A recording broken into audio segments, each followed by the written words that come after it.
Hi, I'm IKEA, and for today's video I want to continue our build showcase through the build collection as we run through all of the builds in there.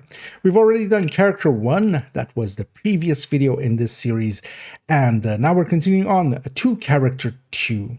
We'll be going from slot 2.01 all the way to 2.16, and as we go through, I'm going to explain for each build what it is kind of for, what I use it for, and then also how easy it is to put together, and if it's kind of worth doing so.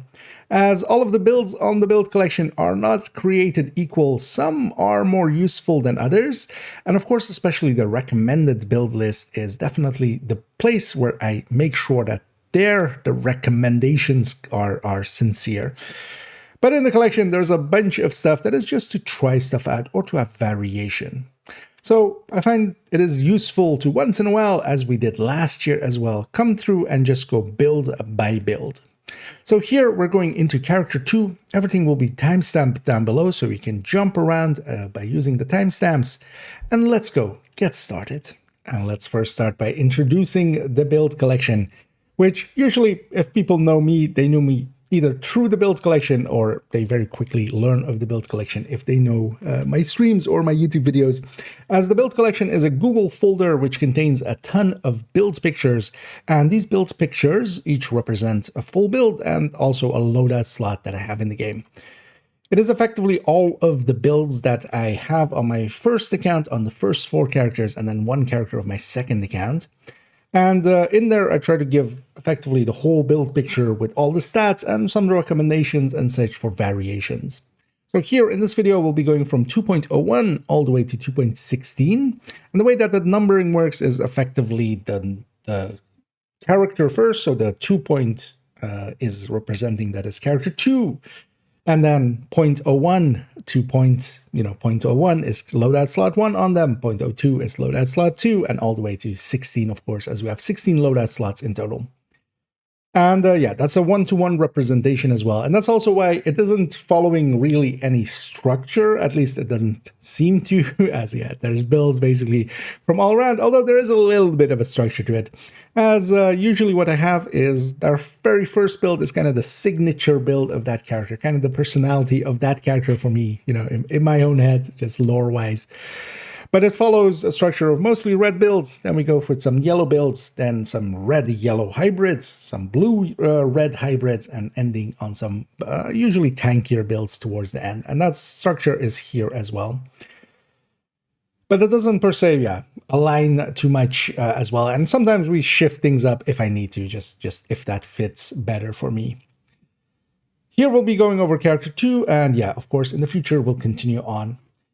As well of note is that, yeah, we have a recommended build list in here and a recommended weapons and talents list. And yeah, that's definitely as well the recommended place to start if you're going to the build collection for the first time, as the build collection itself is just a jumble of all builds. It doesn't per se tell you which ones are good or not. That's what this video is kind of for. But in the recommended list, everything in here is definitely recommended.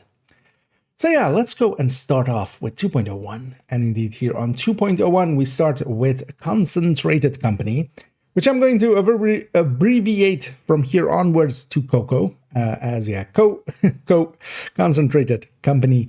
Makes it a lot briefer and also, yeah, much more easy to say, and also avoids confusion with just calling it CC, because CC we already use for crowd control, of course. And yeah, just to not get those too confused. Concentrated Company as it came in, yeah, definitely going to a signature slot right away should kind of tell you that this build is actually pretty good. As yeah, it went to become this character's signature build, as I like it quite a lot actually. The biggest downside of Concentrated Company is that it takes a while to get stacked up. If you're trying to do so solo, it can take actually quite a while, especially if you, for instance, aren't per se using your skills or don't want to use the companion. But then in group settings, it becomes a completely different beast. And that was kind of my conclusion as well on the PTS, was that I kind of first felt like this isn't going to work out stacking wise when I was playing it solo. And then I took it into some group play and holy hell, it works out so well. And it's well worth trying out, if nothing else, especially if you do play in groups. I wouldn't recommend it per se as a solo player, but especially if you do run in groups, it works out well enough. especially that buff that they gave it towards the end, where they added some crit damage to it, really helped out. We'll be looking, of course, we'll be having an in-depth look into Concentrated Company CoCo in a little bit as we move on forward. That's definitely also one of the spreadsheets that I'm kind of working on in the background. And what I can already tell you, though, that is that a fully stacked Concentrated Company in this setup, basically Equalizer Overdogs, if we kind of compare that to a Striker, yeah, they kind of land in the same ballpark. It is still behind a little bit of an Obliterate Striker, but of course it can retain its stacks much more consistently, meaning that overall it will actually do more than a Obliterate Striker, depending on what content you are doing. So especially in activities and such, it is pretty potent. Now, of course, Concentrated Company, this season's a new gear set. Here we're putting as well with an Equalizer in there, generally as well. We see an Obliterate in the build collection. We'll have it be the Equalizer. There is effectively two places where we don't. One is because we're using Cheska for its hazard protection, and the other is a DNH chest. The DNH chest with a 20% can beat this out, but in every other place, this Equalizer has definitely taken over, for instance, Cheska or Grouper chest that I used to run with Obliterate. Overdogs, as a general run, Exotics is, of course, pretty powerful. That'll be also my go-to for a lot of red builds as we go through here. But definitely it is sometimes an option to go, for instance, Tinkerer or Coyote, or for instance, Centurion Scabbard. Also, of course, Glass always works out pretty well. That's also why in a lot of red builds, you'll see these three in the corner, these three exotics, and especially as well as Sacrifice as well. Nowadays, it is also pretty easy to swap between an Equalizer and a Sacrifice. In the past, you would have a difference in crit chance, of course, going from a Sacrifice to a Cheska chest usually. Now, if both of them have the same stats, and that's the way I have it set up for myself, is most of my Sacrifices now on characters have crit chance mods on them, and then the Equalizers as well have crit chance mods, and that's kind of how we can easily swap them out. Concentrated Company as well has no per se any allegiance to any weapon type. It just has all weapon damage. And my go-to has also become to just run, especially ARs with it, but you could run rifles, LMGs, SMGs, everything can be run with it. And especially because it's feeding into weapon damage, one of my go-tos has become the Pestilence. It works really well with the Pestilence.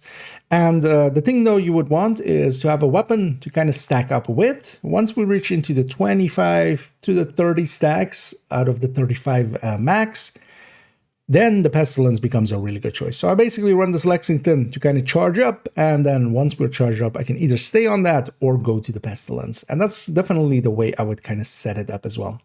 If we take it to the game, this will be also, if you haven't seen the first parter of this, the first one where in this loadout slot, we see that it is saved with 5 pieces. And the reason it is done this way, as you saw in the corner there, I'm giving a few other options as well as to what exotics to equip by saving it like this 5 pieces, and then also setting it up that all of the pieces are kind of set up to receive, for instance, either an Overdogs in here, so I can stick in the Overdogs, or I can stick in a Tinkerer, and all of those work out. And I have it set up where just I can stick those in.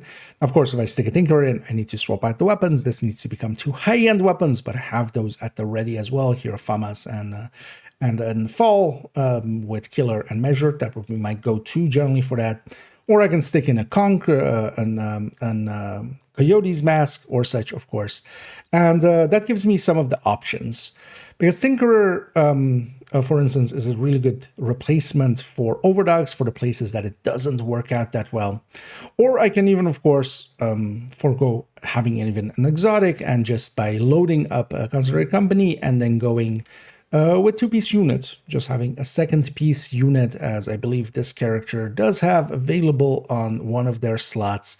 And that is, of course, also definitely a usable option. Concentrated Company is definitely worth making and a pretty easy one as well to get together, as it is a red core set, so we don't need to recore anything, and we're mostly keeping it the red cores here as well, meaning that it is pretty easy to farm. The Equalizer, being a named piece, is a little bit harder. Overdogs is now available just in general loot, so it is in the targeted loot for gloves. You can get it from exotic caches and such, but the recommended way to go for Overdogs, if you don't have it yet, it is as a hyena completion reward. The blueprint is as a hyena completion reward from retaliation. By doing a bunch of retaliations against hyenas, what you might get, especially as well in that game mode, you can set your targeted to gloves. It might drop as you go through, but there are now 5 exotic gloves, so even if you see an exotic, don't get too happy too soon, because it might be one of the other ones. And then if you go through and then do enough completions, you'll eventually get the blueprint, because it is a limited pool. You don't get duplicates, so eventually you'll have all of the blueprints of that pool, and that will include the Overdogs. And once you have the blueprint, you can just craft some, of course. Overall, a very highly recommended build, and definitely one I feel is actually competitive against strikers as well. Obliterate strikers, especially chest strikers, of course, is in its own league. And this actually, with last season's tipping skills, definitely are 2 really good new gear sets that we have gotten that are definitely viable for every content in the game. And then moving on to 2.02. The O2s on most of my characters are their striker builds. That is the go-to slot for that one for me. Not per se any reason, except of course, yeah, if I want to get going with some tougher content or such, the strikers are my go-to. So I like having them up there, pretty close at hand, at the ready. As yeah, strikers definitely is one of my go-to builds, and most people's, for if we're trying to do anything of any importance. Mostly that's down to strikers just being very effective. It is effective in most cases. It doesn't have, for instance, the stacking mechanic that we saw a second ago with Concentrated Company, where it needs kills or such. It can just kill an enemy outright. As long as it's shooting, it's actually increasing its damage, and just as long as it's getting some hits. Now, this is the Coyote version that we're showing here. I basically, in the build collection, we're showing it in several different ways, basically with Tinkerers, with Coyotes, with Overdogs, and things like that. And mostly with ARs, and then there's one LMG one there. Now, of course, the thing with strikers is we can lay it out in many ways, including actually the chest variants. Now, in the striker recommended folder, as there's also recommended folders in the build collection at the top, where you can find recommended versions of those builds. We have, for instance, as well, build pictures with strikers being chest versions. And especially on those, I'll take a chest and a Cheska piece. But of course, here with an Obliterate striker, and the difference between them is especially a chest striker needs to stack to 200 to be at its top damage. An Obliterate striker only needs to stack to 100. And that is a lot easier to do in most content. And actually, in most content, if you try to just run it with an AR, you just won't generally stack that high for the chest striker. So the Obliterate striker is the go-to for especially heroic and such. In Legendary, in Masters, we can see about pushing it up, especially if we're using an ACS to stack there as well. Now, the striker is pretty easy to put together. That's why it's very high on the recommended build list, as it is actually at the very, very top. All of the variants are kind of up there, mostly because it is also just, if you get 4 pieces of it together effectively, and even if you take the chest, maybe, it is a build that then can actually just take you into challenging already without even being pretty much optimized or such. A new player could just put 4 pieces of any strikers together and could get by on challenging. Of course, setting it up well can take you into heroic and legendary and even beyond. Now here with the Coyote version, we're just setting it up with, of course, crit chances being set up that we can benefit from those Coyote bonuses. And that helps out a little bit here, although actually then as well, the way that I have it set up to, for instance, swap out to something else is that I'll take the same weapon effectively and then take 2 crit damage mods to crit chance, and then we can, for instance, go to 61 then. And while we waste 1, that is kind of a defined setup, because of course, again, with this build, if we take it to the character as we have it here, while the loadout is like that, although I have it actually saved with the FAMAS here just to have that extra weapon there for Tinkerer specifically, actually, because that Lexington is, of course, saved on that other loadout. If we actually go to the loadout, again, a 5-piece save. And that's, again, to give me the options, but even more so than even being the 5-piece save, even though I kind of want the equalizer there just for quickly just sticking an exotic in here and then it's fine. I even have all 6 pieces always available, and that's true for on all my characters. We already saw that in character 1 as well. Here as well, I have a striker chest there, and that means that, for instance, I can take on, if I remember right, I have a Cheska mask here on this character. It's different on each character, but for instance, I can take a Cheska mask and overdogs. Otherwise as well, I can actually take a Cheska glove that I have as well in here and take, for instance, Tinkerer or Coyote again. And that gives me all of the options. I could even put in a Centurion or even go Exodus or even go, for instance, with Bloody Knuckles for some things. And that is the versatility as well of strikers. It is also basically agnostic to what weapon type you run, so you can run it with ARs, SMGs, LMGs. You could even, if you're stacking up with an AR first, run, for instance, and rifles as the secondary even. But I would definitely recommend, actually, having all 6 pieces, even if you don't, for instance, save it in my way. But here as well, it is again saved up that I can either put in overdogs or such, because even though I have it kind of shown as one way, on most of my characters, I want to have access to most ways that we can run it. And quite often, of course, for myself, for general play, it will be the overdogs, even though that's just one of the build pictures. That's also kind of a rule that I have for myself, is that in the build collection, I don't want any, per se, just direct duplicates. And this is kind of my way around it. On the characters, it's actually all saved basically in the same way. All characters have it saved with the equalizer and 5 pieces of striker, and then they also have the chest. But then I present it in different ways just to have different build pictures. And then, of course, also for if we want to go like, hey, this is specifically the stats that you would want for the Coyote version, we can link someone to there.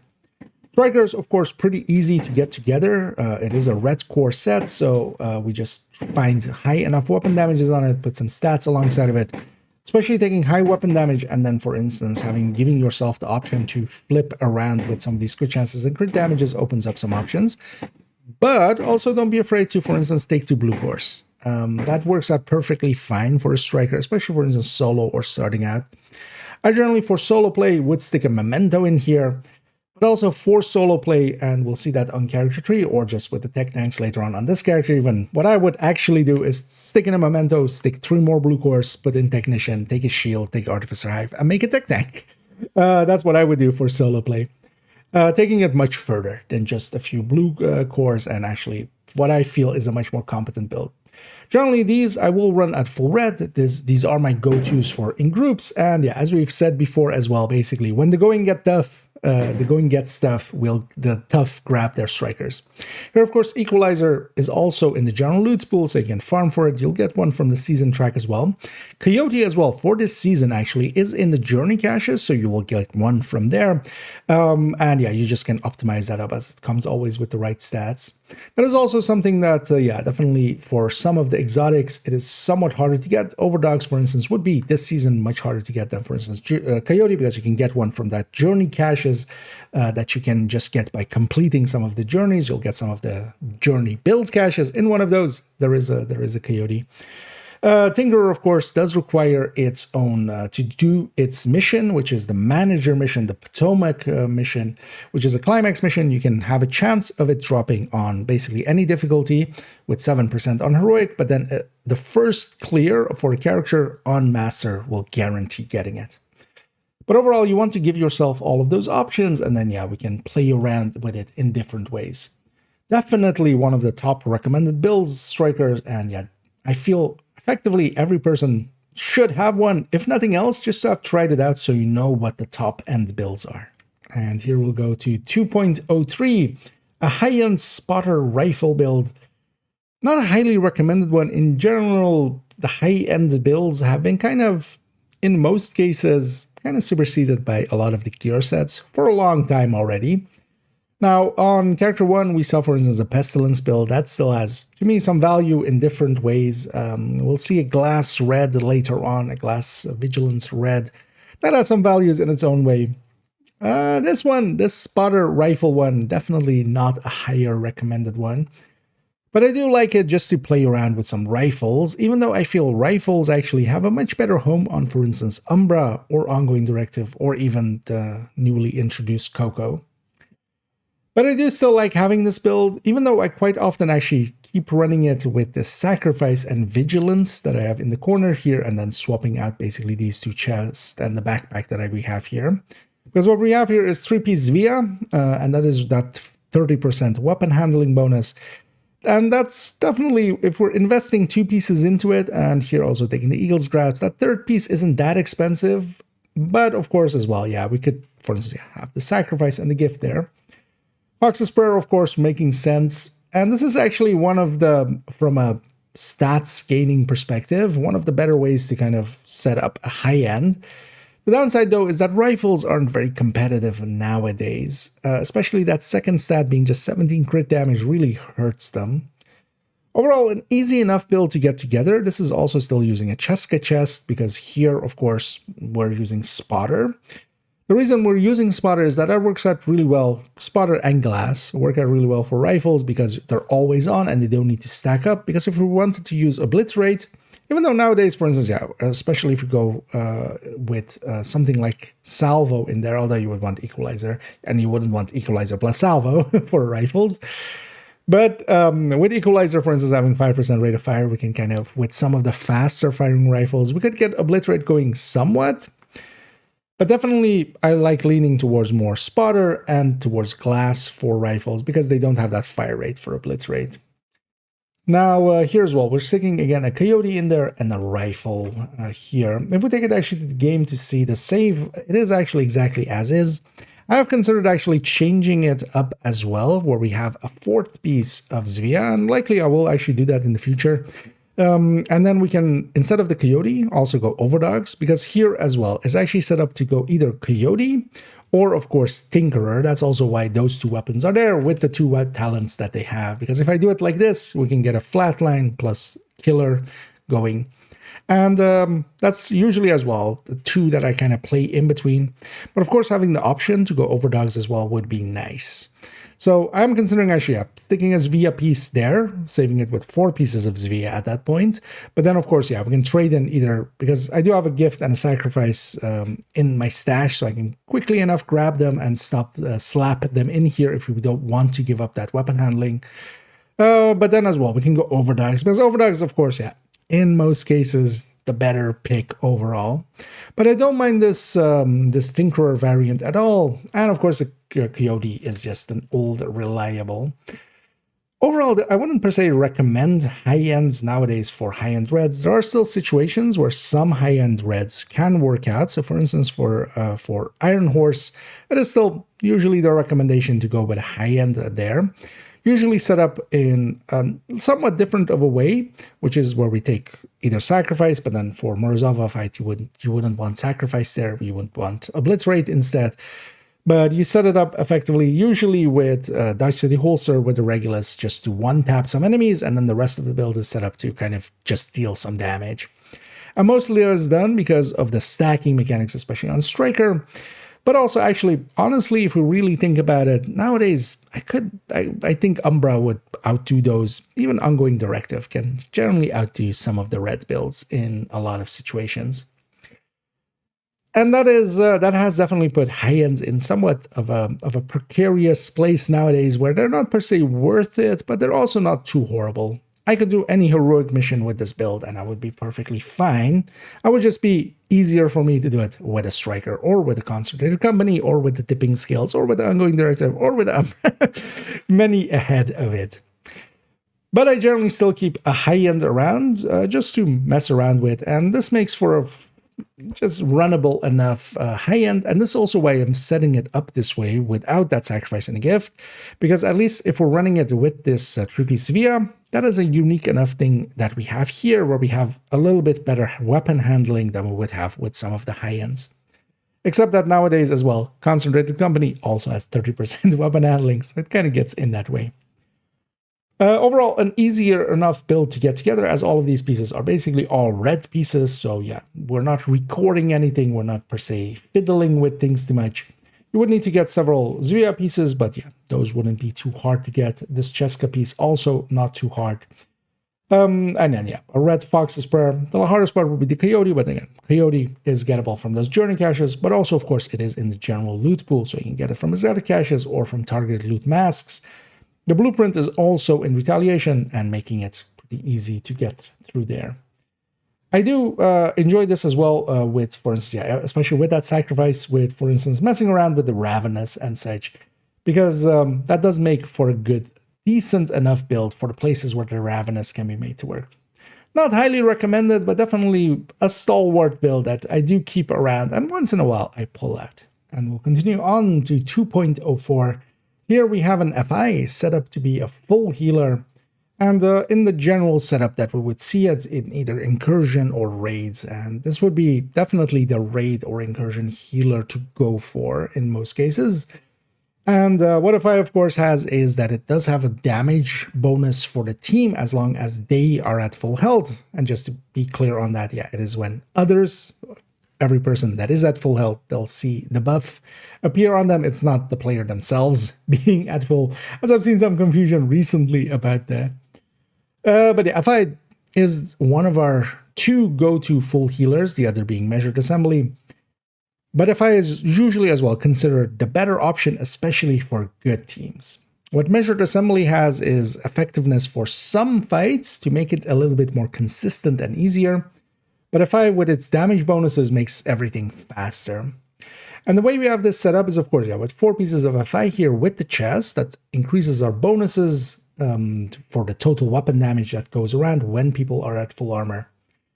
And then a BTSU Dado Glove that helps out the Hive, of course, a little bit, but also gives that overcharge. But that overcharge is also group-wide.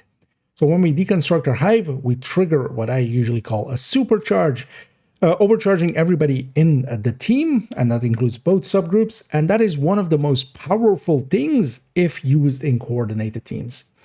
Because suddenly you can have allies with a 6-tier smart, or well, even an overcharged smart cover that they can deploy, and an overcharged pulse that they can trigger, which will IFT all the pulsed enemies for the duration of that pulse, and the overcharge. Well, for the duration of the overcharge, not the pulse only, they'll take a 15% debuff. And of course, then we're adding to all of that with our own debuff here with Opportunistic. The reason we don't, for instance, go with Safeguard and such as some people want to go with, the healing on this is more than enough to heal any red build. And even the tanks, well, they'll take a little bit longer to heal, but they also generally, nowadays, especially in raids and incursions and such, well, especially Iron Horse, that's where we use tanks. In incursion, you wouldn't want to use a tank anyway. They're set up usually for regen, and they kind of take care of themselves. We don't need that much healing. What we especially want is buffs for days, and debuffs in the case of Opportunistic. It is much more valuable for us to heal just enough, and then give buffs through FI and give debuffs on the enemy through Opportunistic here. Of course, as well, with the Scorpio, if we hit the enemy enough times, we apply its debuff. And while we're doing that as well, we're crowd controlling them, shocking them, disorienting them, and such, so that our enemies can't hit our allies. Now, here as well, definitely Sledge is alongside of there in that same idea with it can also be used just to apply that Opportunistic because we need to hit enemies with shotguns or MMRs. Here we're using shotguns for that. And Sledge, another debuff on top. So we're just stacking those. Also, I have a philosophy for how I set it up, especially with the repair skills and the skill haste. As we just talked, you just need enough healing. You don't need too much healing. One thing that I feel people do, it's not per se wrong, because if you have the role as a healer, you might as well. It is understandable to just go, I'll put everything repair skill. I generally don't. I take this amount of repair skills that we have here, and the thing that I'm targeting, and it's somewhat esoteric, but I'm trying to get that the healing on the Hive makes it so that in 2 charges, because here as well, if we're running it with Survivalist, now actually here I'm showing it with Demolitionist. Demolitionist is actually pretty useful. Demolitionists and Technicians are in situations kind of useful. Demolitionists especially for use in the incursion. Survivalist, if we have that on here, and that's actually, well, also as we'll show here, is actually how the build is saved with Survivalist, because that's the general all-round one. That way, that has outgoing healing. That means that with this Hive, the thing that I'm targeting is, especially nowadays as well, with graded allies. That's why it actually has 1 repair skill roll more than it used to have in the past. for people that have 30 grading. 2 charges of the hive heal a person all the way up to full, instead of 2 charges getting them most of the way there, and then you having to kind of waste a third charge. That's kind of the theory that I apply to this, but that's also that's min-maxing to a degree that isn't per se needed. If nothing else, though, I would recommend having some skill haste here, while the hive through the BTSU glove, because the BTSU glove gives 15% skill haste per skill tier. So this is already a total of 6 times 15, making for 90 skill haste for the hive. The hive is taken care of, but the chem, that still has a 15-second cooldown. And yeah, that helps a lot. The skill haste here helps quite a lot. So yeah, I try to kind of make it so that we're kind of feeding into both skill haste and repair skills. We don't just go all in on the repair skill. And then yeah, I'm trying to get that hive to be able to heal up red in 2 charges and not 3. That's kind of the thing that I'm targeting. But yeah, again, it's kind of min-maxing to a degree that isn't per se healthy or needed. But I like, of course, doing that. That's kind of the point of the build collection, and yeah, the point of me somewhat. Definitely, yeah, and full FI as we have here, a full healer. For things like raid, for things like incursions, they're invaluable, and you definitely want to have one if you want to fulfill those roles in there, or if, others don't have it, so you have to fulfill them. And outside of that, though, they're not that useful. So later on, we'll see several builds that are that I classify as combat medics. For general heroic play and such, I find those much more useful because this itself doesn't have much of damage. While it can buff others, and especially an 8-man team in raids and such, this is very powerful because it's buffing 7 other people, and then, applying those debuffs, so those 7 other people are also doing more damage. In heroic, especially for instance for just 3 other people, you lose more than you gain if you just put in an FI into there, but of course the healing and such makes it much more comfortable for the people around it. Now, there's nothing wrong with running a full healer in heroic, but generally I lean more towards the combat medics where I myself can also do some damage, because the downside of playing a full healer is also it's a little bit boring. In general, you don't have too much to do. You try to just apply your opportunistic onto enemies and maybe hit them with the Scorpio a few times, but you don't end up doing too much yourself. And that can feel a little bit tedious, and also you're at the mercy of your allies. That's fine if you're in a coordinated team and then they're strong. But especially if we're just random matchmaking or such, yeah, at the mercy of randoms, it can go either way. Quite often you do see plenty of competent and good players, but also sometimes you don't. So this is definitely a situational build, but well worth having if you want to be able to fulfill this role. And yeah, we'll play around with this with the specialization quite often, depending on what we're taking it into. Of note as well is that, yeah, nowadays as well, with the Bittersweet, it is actually a decent tool for getting some bonus armor on some allies, and that can help them survive some big hits. And of course as well, when we're healing, one of the biggest downsides of playing healing builds is that the health gate mechanic doesn't get reset through healing. That health gate is actually the true powerful healer, and actually overall as well, in general, like heroic gameplay and such, there is no better healer. This isn't the best healer. The best healer is out of combat. The second you hit out of combat, everybody gets their armor bars back filled up, except of course if there is no regen active. But this Bittersweet can kind of keep things alive that would otherwise die, because if someone pops up, gets hit by a sniper, and you heal them back up to full, if their health gate is down, if they don't understand that mechanic, pop back out again, get hit by that sniper again, they just get down. You can't prevent that. The Bittersweet can help with that though, because you can give them some bonus armor. Then also the Hermano should definitely be considered. It is a really powerful tool. It can give skill haste and that reload speed that it can give. In situations where opportunistic doesn't per se work out, that Hermano can make beautiful things happen. Then also we can take Technician, if nothing else as well, where we can take a setup, because here actually one of the harder pieces to get on this. Everything else is pretty easy. The BTSU is in the general pool. These pieces we're just getting with skill tiers, and we're just putting repair skill on them and are very easy to just farm up. That BTSU is also decently easy. That setup though, that is a little bit harder. Because it is a blue core item, it will mostly drop with blue stats underneath it, and we need to recore it if we want to run it with Demolition or Survivalist. If we run it with Technician, that makes up for one of those skill tiers, and then we can run it with a blue core. So we just need basically either repair skill or skill haste there to put the other stat next to it. So that is definitely a reason to run it with Technician, but also Technician can be used for its Faraday effect, where we can prevent allies from being disrupted or shocked. So in itself, it also has some abilities that the other ones don't.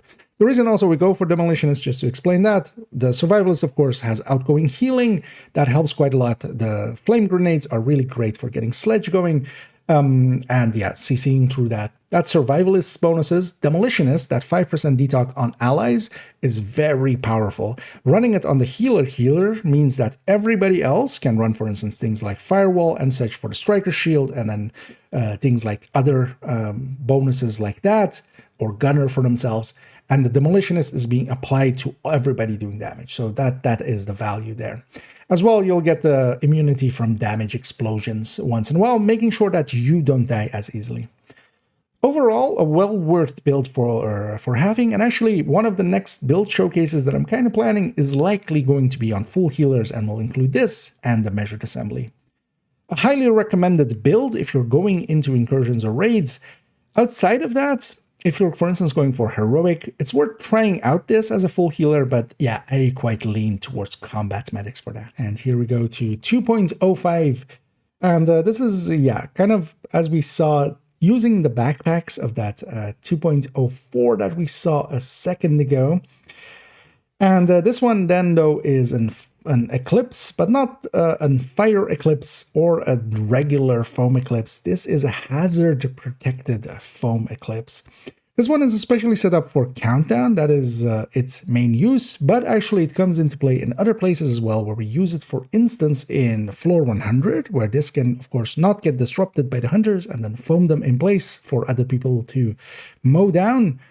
Same is true, for instance, actually, with that Kelso, that second Kelso manhunt, because we've had two in Roosevelt, where, yeah, you had to fight some hunters in the Master variant, and you would get disrupted at the start of it. And also just actually, yeah, doing open world hunters and such, yeah, when they spawn in, they disrupt. So this wouldn't get disrupted, can foam them in place, can keep them busy, and then others can deal with them. This is definitely a support build, of course, so you need your teammates to be there and definitely be on point, because, yeah, you're giving up a lot of damage. But then we can give some buffs and debuffs and such, and then, for instance, as well, through the lefty, again, we can do sledging. That's also why we have Survivalist, and also when we're status affecting an enemy, we're giving to our subgroup 10% damage against that enemy and such. Here we're setting it up actually with the Booster Hive. I would say definitely the Booster Hive or the Healing Hive in the same way as the normal Foam Eclipse, kind of where we quite often use that as well, is definitely the way to go.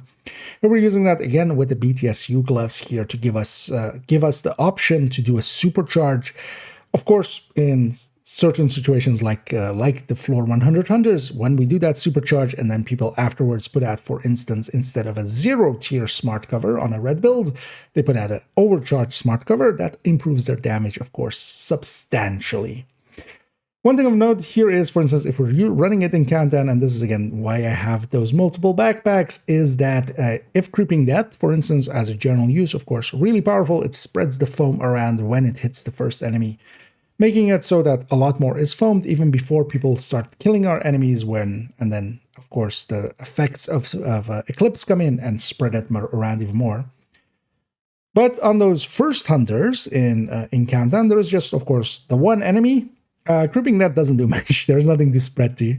So in there, of course, it might be better off just having, for instance, the setup, and then having this perfect opportunistic, applying a 15% debuff on that enemy while we're foaming them in place, giving them another 10% onto that.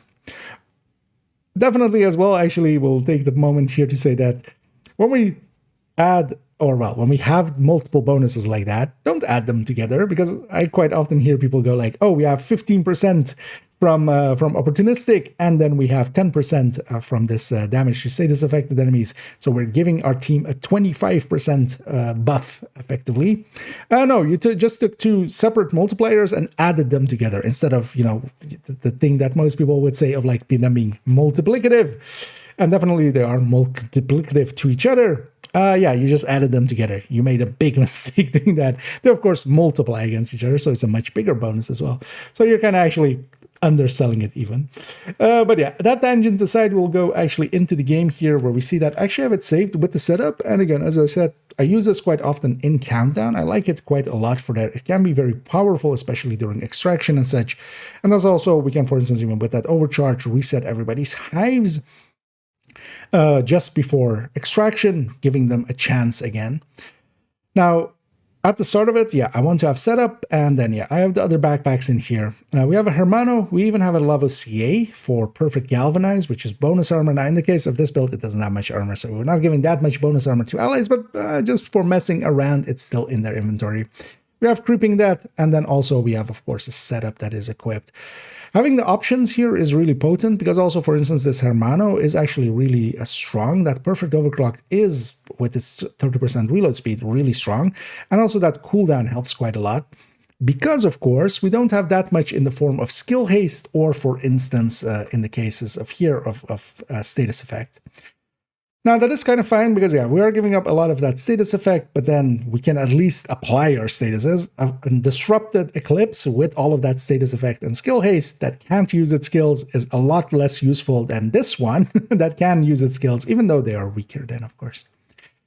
Of note as well, actually, if you are making this build, yeah, it is definitely worth it to, for instance, take hazard protection here instead on the backpack if you're just using it for this very one build, because of course that would actually work out to be better. If we go back to the build picture, it is of course 80% general hazard protection and then 100% disrupt, and that is done by 2 disrupt mods. What we could of course do is basically move that skill haste over to the mod slot here, and then instead of this disrupt resistance, having hazard protection there, making it 90% general hazard protection, which is of course much better, and then just that 10% disrupt mod for that full disrupt protection. That would make every other status effect apply a lot shorter to us, but I have it set up this way because, yeah, we use these backpacks between multiple builds, as we use it next door as well. This way, yeah, we can use them for multiple places, and that's the reason why it is set up this way. But if you're just making this one, yeah, you can definitely just take a hazard protection there and actually be a little bit better off. This is just some of those quirks that sometimes, because of the build collection, works out this way. But I would also always recommend kind of thinking about those things and going like, hey, if I move this build to this character, I can reuse this backpack because they're both using, you know, the setup backpack, for instance, or a courier. And that can save on, yeah, quite a bit of loadout slots, or even, yeah, give you the option to, for instance, pack them up with a bunch of backpacks so they can try different things. As definitely in some places, the Hermano is a better pick. In some places, that setup is a much more powerful pick. But in general use, yeah, that courier is with that creeping death, its ability to spread that foam a little bit more around is definitely useful. A somewhat situational build, but one that is pretty easy to put together. This is, of course, all yellow core pieces on the Eclipse pieces, and we just put hazard protections there. We do want some disrupt mods, but you don't even need max disrupt, because disrupt, generally, especially even for Countdown, even anything above 95% will make you hazard. Will make you kind of immune to most disrupts, and even going even below, for instance, if you just have that 90 general, you could actually forego even those disrupt mods, and you'll just get disrupted for like half of a second when the hunters spawn. The only hard piece here would be this backpack, the courier, and of course, for instance, setup and Hermano. All of those are blue core pieces. You could, of course, forego one stat or such, and actually, if you go for the hazard protection one, that's much more likely to drop because the hazard protection is a blue stat, so much more likely to drop on these. But you can also go technician, but you give up, yeah, those bonuses, those damage bonuses from status affecting enemies. But yeah, if you go technician, you can take 1 blue core, and that could be, of course, on those pieces. The BTS2 is, of course, available from retaliation, and yeah, just in the general blueprint, or well, the blueprint is from retaliation, and then it is just in the general pool, so pretty easy to get overall. It is somewhat of a specialized build, but one that I pull out quite often when going into Countdown. It is, of course, reliant on the team. I don't pull this one out if my team is weak, but generally, if I'm going in with, especially if we kind of coordinate up front and put a team together, this can make it so easy for them to get through it. And yeah, if we have the firepower already, this is much more worthwhile than just one more striker on the field. This can make it so that we have a much easier time as long as the firepower is already there. And then coming to 2.06 as we have it here, we have ReFire-ctor. It rolls off the tongue, definitely. Refactor set up to do some fire and basically kind of be a similar playstyle to Fire Eclipse, actually. Now, Refactor is, of course, a very potent gear set where we can have it as long as we do skill damage and also actually status effect damage from skills. We can, that will in effect heal our allies and ourselves. Now, because of that, the general way to go for it is actually turret and drone, because they can do consistent damage and are pretty potent by themselves as well. And we'll see that actually in the future in on character 3 when we reach there. But what I definitely wanted to do with it as well, as it also even has status effect on there, and also from the status effects and such does actually heal, I wanted to try out making effectively an status effect variant of it. And yeah, we kind of landed up on this layout. Layout-wise, this actually lands as kind of similar to a Foam Eclipse as we have it, and also then again, yeah, is reusing some of those backpacks, and actually even the BTSU as we saw a second ago with that hazard-protected Foam Eclipse. In here, yeah, we have 4 pieces of Refactor with the chest, and the main reason I am taking the chest, because actually in the turret drone version, I generally go with a high-end chest and a high-end backpack, as I feel that works out to be a little bit more potent of a build, because of course the talent helps with the healing, but also more damage is kind of nice through a talent. Here though, I'm kind of fine with it because we want to take that BTSU glove as we have here, and I don't want to take the backpack at all from Refactor. So we've kind of landed here with the BTSU, especially as well for, again, a hive, and we're using it again in the same way for a supercharge, just so we can overcharge our allies. That by itself is a very potent tool, and yeah, that's if I can have that option, especially on a 6 skill tier build in a reasonable way, yeah, it goes in quite often, as we see here. And of course, yeah, we're pairing it with the capacitor. We're still, again, pairing it with Survivalist for that bonus to our subgroup for status affected enemies, because on this one, of course, I'm trying to status effect again. It can do some decent damage with its fire, not as good as a Fire Eclipse, of course, but pretty decent. Of course, what it doesn't have is the spread of Eclipse. With Eclipse, if we set an enemy on fire, if they die to the fire or from any source, they spread that fire all around. Here they don't, of course. That's also why we are taking this Creeping Death for places for general use. It's kind of been my go-to for it, where we can have it spread a little bit more through that Creeping Death.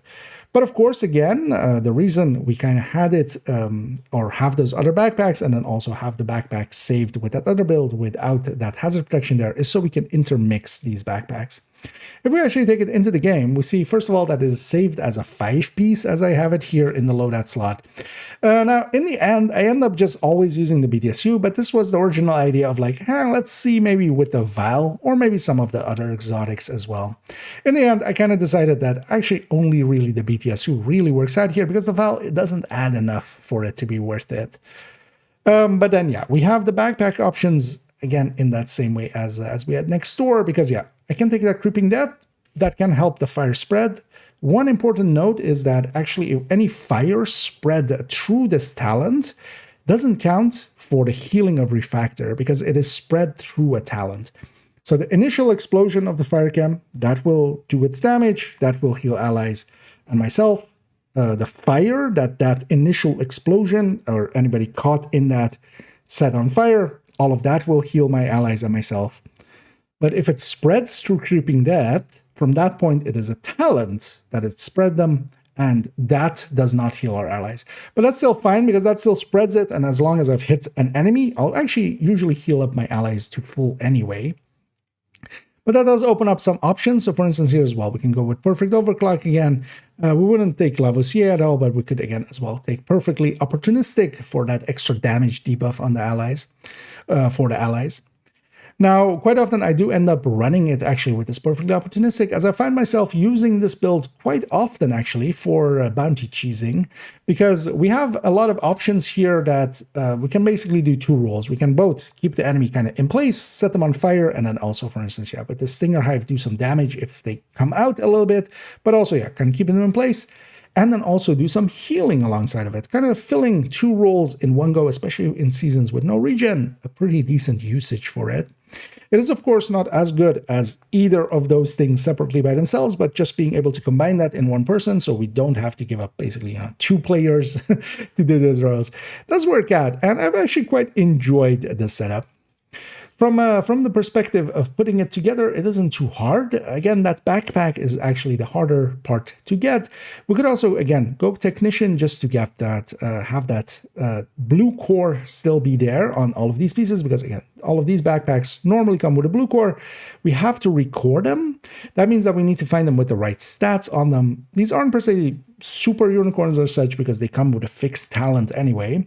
In the case of the career as well, it drops quite a lot, and it is actually incorrectly tagged or not tagged as a named item, so it drops quite a lot. The setup, less so. That one can be a little bit harder to get. You can, of course, always get the blueprints as well through the reconstructed caches. They are in that pool, but that can take quite some time in Descent or through Retaliation. Getting the blueprint, though, makes it a little bit easier to get them. The BDSU glove, overall, a decently easy piece to get. It is in the Retaliation blueprint pool, and then, of course, it is in targeted loot and can come from exotic caches and such. The pieces we're just keeping on the left side, actually, Refactor is with yellow cores, and yeah, we are actually keeping them just with the yellow cores and putting status effects alongside of them. The right side of Refactor actually comes with blue cores. So actually just this one piece here that we're using, although I had the glove as well, of course, both of those would come with blue cores, and then we have to record. And that's also actually why I've kept that glove, just in case we want to mess around, and maybe even future exotics or such, of course.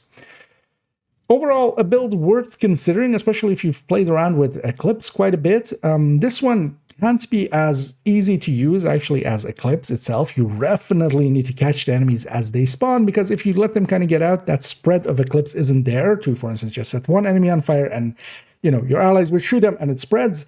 You don't have that much here. You do have one creeping death every 10 seconds, but that doesn't spread it as far as Eclipse normally does, especially with the chest.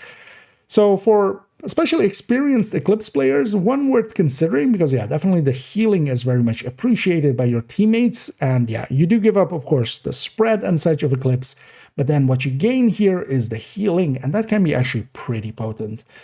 I do like this one, and I found myself quite often just grabbing it just to yeah, have a different playstyle, similar to Eclipse, but not being Eclipse. But then again, as well, it isn't the highest recommended. I wouldn't, for instance, take this one into Legendary or such, but for some places, especially with its strong team, because as well, we don't have as much fire damage as Eclipse, or damage in general as Eclipse. We really do need our team to be there. Where with the Fire Eclipse, we can kind of rely on our own damage.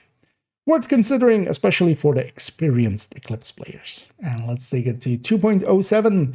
The last remaining full turret drone build, high-end variant that we have here. Still somewhat of a hybrid, as this is generally the way I tend to set up my turret drone builds, even in the past with high-ends. If we're going full turret drone, yeah, having some crit chance and crit damages there works out quite well with the capacitor, I feel. Skill haste, of course, is the obvious thing to kind of try to put there, but honestly, with the turret and drone, that doesn't help out too much, because actually the full skill haste version of this just takes us 18 seconds on the turret, for instance, down to like a 12 or 11 second cooldown. Meaning that we're investing quite a lot and not really getting that much out of it. Instead, I feel putting it, for instance, towards some crit chance or crit damage, or as some do, for instance, towards some regenning, yeah, I could see that being much more worthwhile. I don't find myself using turret drone builds or full-on turret drone builds much anymore. I do like some of the hybrids, and yeah, we'll see several of those actually coming up on this character as well. And I end up enjoying those quite more than a full-blooded one. And actually, before the stream, as I'm recording this on stream, I was kind of joking that I don't think I've ran this build the entirety of this year. I think maybe I will have had just when for some of the challenges of just get some skill kills, because yeah, the skills here are a little bit more strong and can get those done, but also I could do the same with, for instance, a turret drone hybrid, or even just full taking a mortar, for instance, or some of the builds we'll see in a second for Seeker-Spam and such. These aren't per se highly recommended anymore. In the past, it would be worth enough to, for instance, go with a skill build first, mostly because it was easier actually to get together. Nowadays, with the gear sets being very powerful, yeah, that kind of falls apart. In the long past, back when high-ends were the king, back when a high-end obliterate or high-end glass build was the meta, and strikers and such was not what it is nowadays, these could be competitive against them. And honestly as well, these were easier to put together for a new player. That's why they would get recommended back in the day, because yeah, you had one stat less. The skill tier was always maxed out, effectively. You didn't need a full weapon damage there. And in comparison, you could get a build together that would be close enough to kind of the meta turret drone build. We're trying to get the meta high-end red, would usually take a little bit longer. But nowadays, with how powerful a lot of the gear sets have become, things like CoCo tipping skills of recent years, and of course strikers in general, yeah, they definitely can blow these out of the water, and these have definitely also no longer held up against them. I feel at some point it would be nice actually if the base damage of a turret and drone actually got increased to be kind of, they are still kind of in line with if we're kind of looking at high-end builds, but yeah, not with strikers and definitely not with chest strikers, or even, let's say, even on the par with OD ongoing directive, which is trying to be a buff build. Overall, though, this is an easy enough build to put together and worth it for some people. So, for instance, I do know of someone that, for instance, has hand tremors. That means that their hands shake. They can't, for instance, yeah, play well with a mouse. They play, for instance, as well with a controller and such. And even then, they have a hard time keeping a good aim. A build like this, of course, can then rely on a certain drone and will get through content slower, but still, you know, for them more consistently than trying to do so by them shooting or just relying on their shooting. But what we could do then is that, yeah, for instance, this one is very much set up as kind of a hybrid where we're taking some crit chances and crit damage that's feeding into the capacitor. We're taking glass as well. Glass will apply both to the capacitor and to our turret and drone. We're also taking combined arms, which does require us to hit enemies for it to trigger, so we need to be continuously shooting. We could make some other choices. So for instance, here, instead of the glass, we could take kinetic momentum. We could also go, for instance, yeah, not having all of this chance crit damage if we're not maining the gun, and for instance, having skill haste there, and then skill duration maybe even, so our skills stay out longer, or having some forms of regen going, as some people do prefer. Overall, though, yeah, I don't find myself using these kind of builds too often, and yeah, actually haven't pulled this one out on this character in quite a while, as I find myself using things like turret drone hybrids much more consistently than this. Loadout save-wise, it is actually set up like this. Now, one of the choices we could often make here as well, and gets recommended quite often, is the waveform. I generally don't prefer the waveform, and that's because, to me, the turret is actually the much more potent piece here.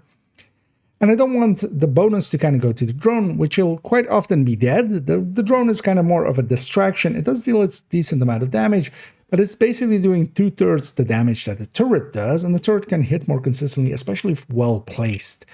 A drone is kind of more like a cat. You kind of trying to hurt it is not really going to work out with you. It has a mind of its own. The turret is more like a dog. It is somewhat loyal, but sometimes also doesn't listen as well. Now, in these cases, yeah, setting up the way that I am here, it is definitely a pretty active build, and that's also why, you know, when some people discuss these kind of builds and still talk about them as AFK builds, you can definitely set them up in that way. But they aren't inherently. In the end of the day, I'm trying to shoot just as much with this gun as any red build would, and then the turret and drone are extra things I have to deal with on top of that.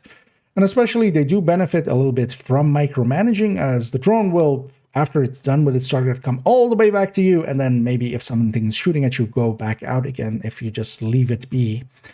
If you catch it, that it killed the enemy, and then send it to the next target right away, yeah, that saves a lot of time in between and makes it much more effective. So actually actively playing definitely makes quite a difference, especially with these turret drone builds. Thing is, though, that nowadays, yeah, they aren't competitive anymore. We don't really have, outside of Eclipse, which is more a status effect side of things, especially turret and drones aren't that competitive against red builds. And even, for instance, on just solo play, for instance, I quite often find myself going to a TechTank much more than a Turk drone hybrid. Mostly because, yeah, their damage output against gear sets isn't there, and there isn't a really powerful gear set, at least for the turret and drone. There are some for other things. That makes it so that, yeah, it isn't highly recommended, but it has its positions and situations that it can be useful, as we discussed, for instance, for players that, yeah, just don't have the aim. And, well, for instance, in the case of that friend with tremors, not due to not being getting good, they just don't have the hand coordination, or, well, they don't have that hand stability to actually aim well. So that this still allows them for themselves to, yeah, go around, get some levels, do some control points, play around, and still have some fun. So there is a place for them still, but less and less so nowadays. Situationally, you can get them. They are very easy to put together, of course. Now, in the case that we're going here with some red stats underneath it, now we will need to find them, especially, for instance, yeah, with skill damage pieces. They come with the skill tier anyway. All of these have been stayed like that. We are actually, because we're taking Technician, we can flip one of the cores either to blue or to red. And yeah, that's kind of recommended. And then in this case, of course, I am going red. And you can play around with it a little bit, but yeah, definitely don't expect too much. But they're also not horrendous. These can still go through missions, basically, 20% maybe slower than just a red build would. And we go to 2.08, which is a Seeker-Spam build. Here we're using hardwired 4 pieces for the gear set bonuses of it, which is that it can reset a skill. Now, actually, it reduces the cooldown by 30 seconds technically, but in our case, especially for the Seekers, yeah, the cooldown is below 30 seconds, so it just resets the skill. Here in this loadout, we're going with, 4 pieces on the top, on the bottom, and then in the middle, we're sticking, we aren't going with a chest of hardwired. We're going with a China Light here for explosive damage with glass, and then pairing it as well, again, with a BTSU Data Glove. As I was talking about the BTSU Data Glove in previous ones as well, we talked about the supercharge of it. Here again, we're using that for that same way. Because of course, this isn't per se a skill damage part. This is more of a healing part with its skill, haste, and repair skills here. But that overcharge for the team and for ourselves, yeah, that is very strong and kind of hard to beat, especially if we can kind of get it in there in a reasonable way, which we can here. Because what we're doing here, especially with the backpack, we have a 5-second timer on that 30-second reduction, meaning that when we toss out our Seekers, the first one goes out, it basically goes and hits enemies. Once it starts dissipating, we can, after that it's hit enemies, we toss out our Hive, that resets our Seeker again. Our Hive will start doing damage, of course. This is a Stinger Hive doing a decent amount of damage just by itself.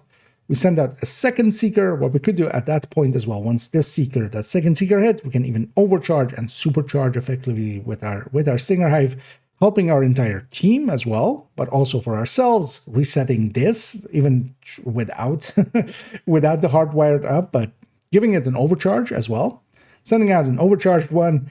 Within that time as well, we can send out, likely a few seconds later, after this one has hit enemies, we can send out our Hive again, and even within that 15-second overcharge, we can likely get another Seeker out, 2 overcharged Seeker sets going out, and those can definitely hit the enemy pretty hard because they have pretty large radiuses.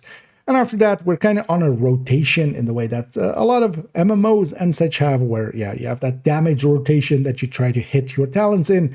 It's basically, yeah, Seeker goes out, we wait a little bit, we either throw out our Hive or deconstruct it. Once we're on cooldown for the BTSU, of course, it won't trigger another overcharge, but what it will do is actually trigger that reset on that Seeker, meaning that we can spam the Seeker. That's where the name, of course, comes from.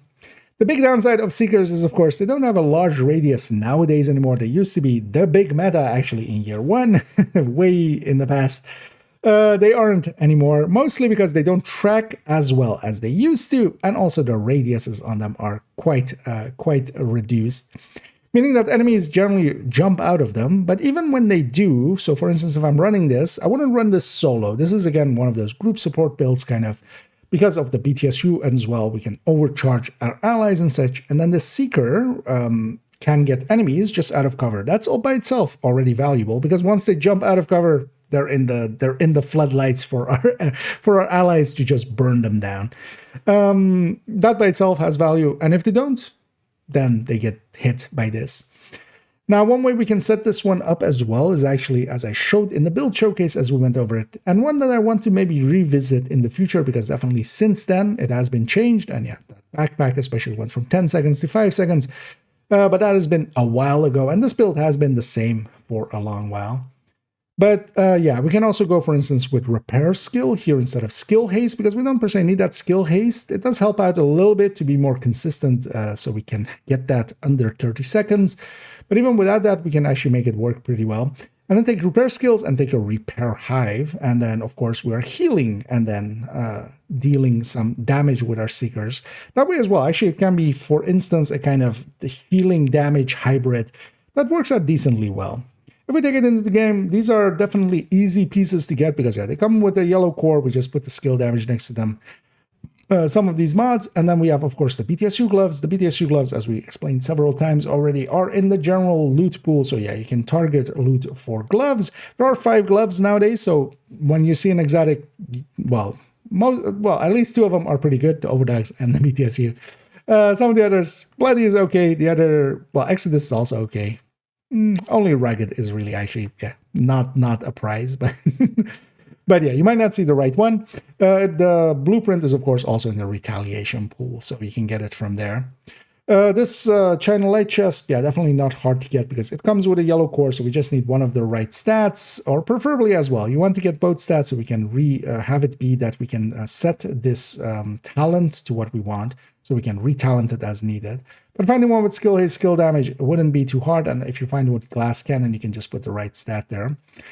Other talents we could take here is Overwatch if we don't want to be glass. Overwatch is, of course, then also a group support, and as yeah, that'll apply to everybody as well. And with this build as well, we can be in cover pretty consistently because we're just going to go focus on tossing our skills out and stuff. We just take cover at the start of it and we can stay there. Shotguns here as well being used for that damage to armor again, and same is true for the capacitor, that they of course both have damage to armor. The explosive skills here do benefit from that damage to armor. They don't benefit from the damage to target side of cover, but they do benefit from the damage to armor. So also once we toss these out, we want to actually be holding our guns so this damage to armor does apply to them when they hit the enemy. We are, of course, here not taking, for instance, Technician, even though we're not using the mortar, so we don't per se need Demolitionist, but Demolitionist, of course, has that extra explosive damage on it. And actually here as well, we can use it itself as well as a tool, of course, the multi-grenade launcher as a powerful tool that we're feeding a little bit of extra explosive damage into as well. In Sync is one of my go-tos just because we can pop up and just hit it once on an enemy, trigger In Sync before these hit. But of course, Capacitor has much more damage available to it with 60 skill damage. Overall, this is definitely one of those sleeper builds that I often as well forget about. One that I once in a while pull out and go like, oh yeah, this is actually pretty effective. But the thing is, of course, we kind of need our teammates to be there. And if we do have our teammates there, I find myself, I lean way more towards running an Eclipse, but sometimes just for variety, I do run this, and I never do badly. It never goes too bad, because we still have very powerful tools, especially for some of the DC missions that are a little bit more compact and stuff. This can do actually a lot of damage. And I definitely also want to revisit it maybe in the future with even just another build showcase on it, as we did one on it a long time ago, but stuff has changed, and also I feel definitely this is worthy of one that gets forgotten quite often, but actually quite recommended. And with 2.09, we come to a new addition to the build collection, one that I've been meaning to try out, and one of the ones that some of the PvP builds in the build collection, as some may have noticed, they had to make some space, and they had to go. They are in my stash still, and they are actually still shown on the build collection as stash builds, as starting with an S. And partially because I wanted to try out some builds. Of course, now several CoCos came in, several concentrated companies, but also one build that I wanted to have tried for quite a while is a combat medic centered around Umbra. Now, especially as well, CoCo makes sense, of course, for combat medic style of build, but we have that one as well, and that will come up at character 4, where that one exists. But here, actually, I have taken, Umbra, we're taking it with yellow cores, so that we have here on the build itself, 5 yellow cores. With Technician, we have 6, making it so that our Restorer Hive and, in this case, especially our Reinforcer Chem Launcher are both at skill tier 6, meaning that they can decently heal, because you don't need too much repair skill behind them for them to heal decently well, especially if you're teamed up with some red builds. And as we were kind of talking about when we were discussing the FI much earlier, in general play of heroics and such, while the full healer is definitely needed for things like raid and even incursion and such, this wouldn't have enough healing. For just general heroic play, they are a little bit too much healing and they don't actually have enough damage. Here I'm trying to do my own damage, just so we can hit hard enough, especially with the capacitor that can make that can do decent damage here. And alongside of that, we're doing a little bit of decent healing. It isn't as minimal as, for instance, the red FI or some of the red style builds like a red MA would have. But we still have the option, for instance, to mostly heal up on red build pretty easily with a chem or 2, and a few charges would be enough to heal them back up from the hive. And again, here we have the BTSU available to us, so we can supercharge with that, resetting everybody's revive hives. If nothing else, for instance, that can be one of the stronger healing tools, actually. And then, of course, overcharging their other skills. And if they're running a pulse, for instance, that's overcharged now and applying a damage debuff. But even if they have a shield, for instance, that shield is invulnerable for the duration of the overcharge. And that can be really strong here. Of note here that we're going with a Fenris backpack now. Quite often we're used to, of course, seeing Cheska backpacks and such. Here we are using actually Fenris, and Fenris kind of comes up ahead on to Cheska, especially when Umbra is fully stacked. Because Umbra feeds into the crit chance, crit damage already, and because that is already heavily diluted because of Umbra, the Fenris actually works out to be mostly better, especially once we're in the higher stacks. But even at 0 stacks is a little bit ahead, even with grade 30. Because here as well, of course, we're giving up a lot of red cores, and then even though we're recouping a little bit onto with the capacitor, because the capacitor, of course, every yellow core is still 7.5 weapon damage for it.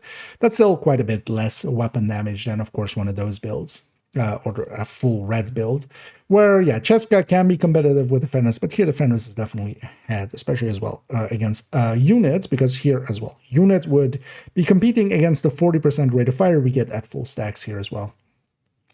This Umbra Combat Medic is actually pretty competitive with, for instance, the Striker Combat Medic. The Striker Combat Medic works out to be a little bit more on its damage, especially for running Obliterate, but what I end up running on that one quite often is Overwatch, and that option kind of opens up with that one. The biggest difference actually with this one and other Combat Medics, as later on we'll see a Striker and we'll see a Concentrated Company, a CoCo one, is that with the Umbra, we definitely want to take the chest. So our backpack actually becomes our optional talent. Here we can take Vigilance, but we can also take Safeguard. And especially with Safeguard, this can heal decently well, of course. We can keep ourselves at full health. I'll just be sitting in my hive most of the time. By keeping myself at full health, actually we can have 130 nowadays on Safeguard extra repair skill. And of course, a 6th tier plus that 130 means that actually this is, at that point, healing closer to basically a full healer than it is here. But of course, 25% total weapon damage, especially when it's not competing against anything else and is basically at that 25%. That's tasty too, of course, but definitely that option, we want to have it there. That's also why if we take it into the game, it is a free talentable backpack. I can change this between talents as I want to, and even, for instance, unlike here as well with Vigilance, we can take other talents like Safeguard there. And then, we do want to charge up our Umbra, of course, and when we do, we gain all of those bonuses there. And the idea with this one was always that, if my allies get hit, I'll just get into cover, charge up my Umbra again, basically just get some stacks for that. While I'm doing that, I'll heal my ally, pull back out again, and I'll be at full damage again. Especially I find myself with the striker one, for instance, quite often not being able to get to high stacks because I'm kind of focusing on trying to, you know, send some chems everywhere, trying to keep my hive going and maybe even overcharging or supercharging and then getting a fresh hive out after and such. So you're doing a bunch of extra stuff, and that makes it kind of harder to get to 100 stacks, especially for maining the capacitor, because that's what we're doing, of course. I found actually CoCo is really good for combat medics, as of course it aligns really well there. We can just mark some enemies. If they die to us or to our allies, we get some stacks out of them. And especially in group setting, we can get CoCo kind of stacked up and we can kind of stay at stacks. And that's actually, honestly, the best combat medic, I would say now. But this Umbra, definitely a playstyle difference with them. And because of that, I enjoy it quite a lot, actually. And I enjoy combat medics in general.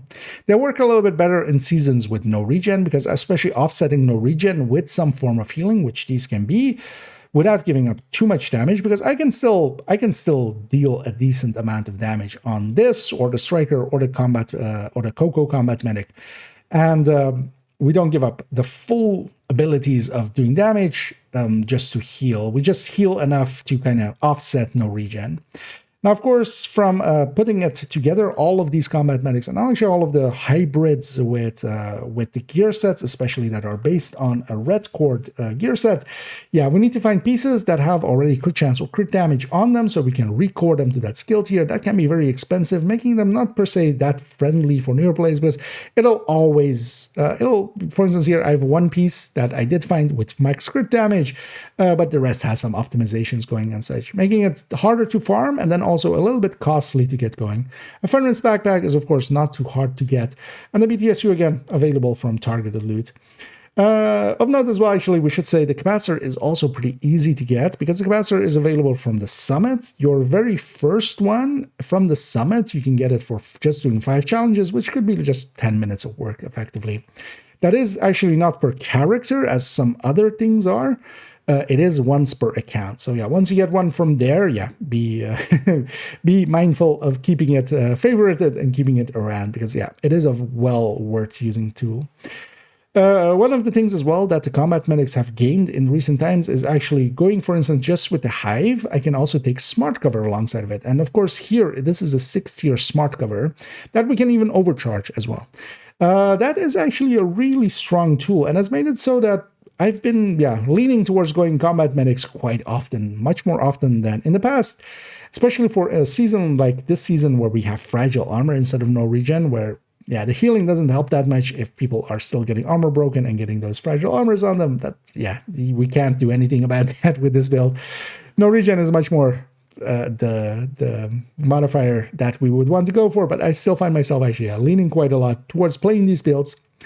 Mostly because as well, I enjoy playing them, and my teammates do enjoy it as well, as I can keep them healed, and they don't have to be, met packing themselves effectively. That, of course, will eat into their damage. Instead, we'll be healing them up and trying to keep them upright.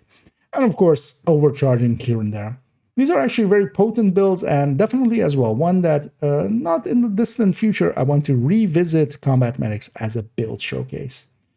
This Umbra one isn't the highest recommended one. Yeah, as I said, I like the CoCo one recently a lot, but definitely for its different playstyle, one that I've enjoyed, and I'm very happy to have added into the build collection. As we move to somewhat of a less recommended build, we'll start right away by kind of knocking it down. RedPatriot, as we have it here, with the backpack, and then Tinker and Equalizer. And I wouldn't recommend this build per se. It is actually in the recommended build list still, though, but it is as one of the buff builds. Of the 3 buff builds, there are really 3 good buff builds, and that is, one is Ongoing Directive. That is a very potent one. One is Redify, also a decently potent one. Then there is True Patriot in general, but RedPatriot if we're trying to make it do damage as well. And this one, it doesn't have that power. Now, I'm kind of fine with that, keeping some of those kind of builds in the collection. Mostly, well, things change. Umbra didn't used to be actually very competitive until, for instance, Project Resolve came along. Same is true for some other pieces. Some, especially weapons and such, have been going from, being from they are barely useful to the meta and the other way around as well, for instance, with the MPXs and such over a long enough timeline. So things do change, and yeah, definitely the devs at some point have said, we might look at True Patriot, but also, yeah, they might have already looked at True Patriot and gone like, yep, that's a True Patriot, and yeah, they have met the requirements. In this case, yeah, the True Patriot, especially just its buffs, its debuffs, and such are not strong enough. It isn't per se worth it to run this build. But if we're going to run it, actually, I would set it up like this, where we do take it as reds. Now, in the cases of this is a blue core gear set normally, and that means that, yeah, it is kind of harder to get with the red stats underneath it, making this actually a harder build to put together, and it's not per se worth it for the time investment. An ongoing directive, which is also a red core set, will be a much easier setup to get going, and of course, yeah, the ones that we have in the build collection are much more recommended.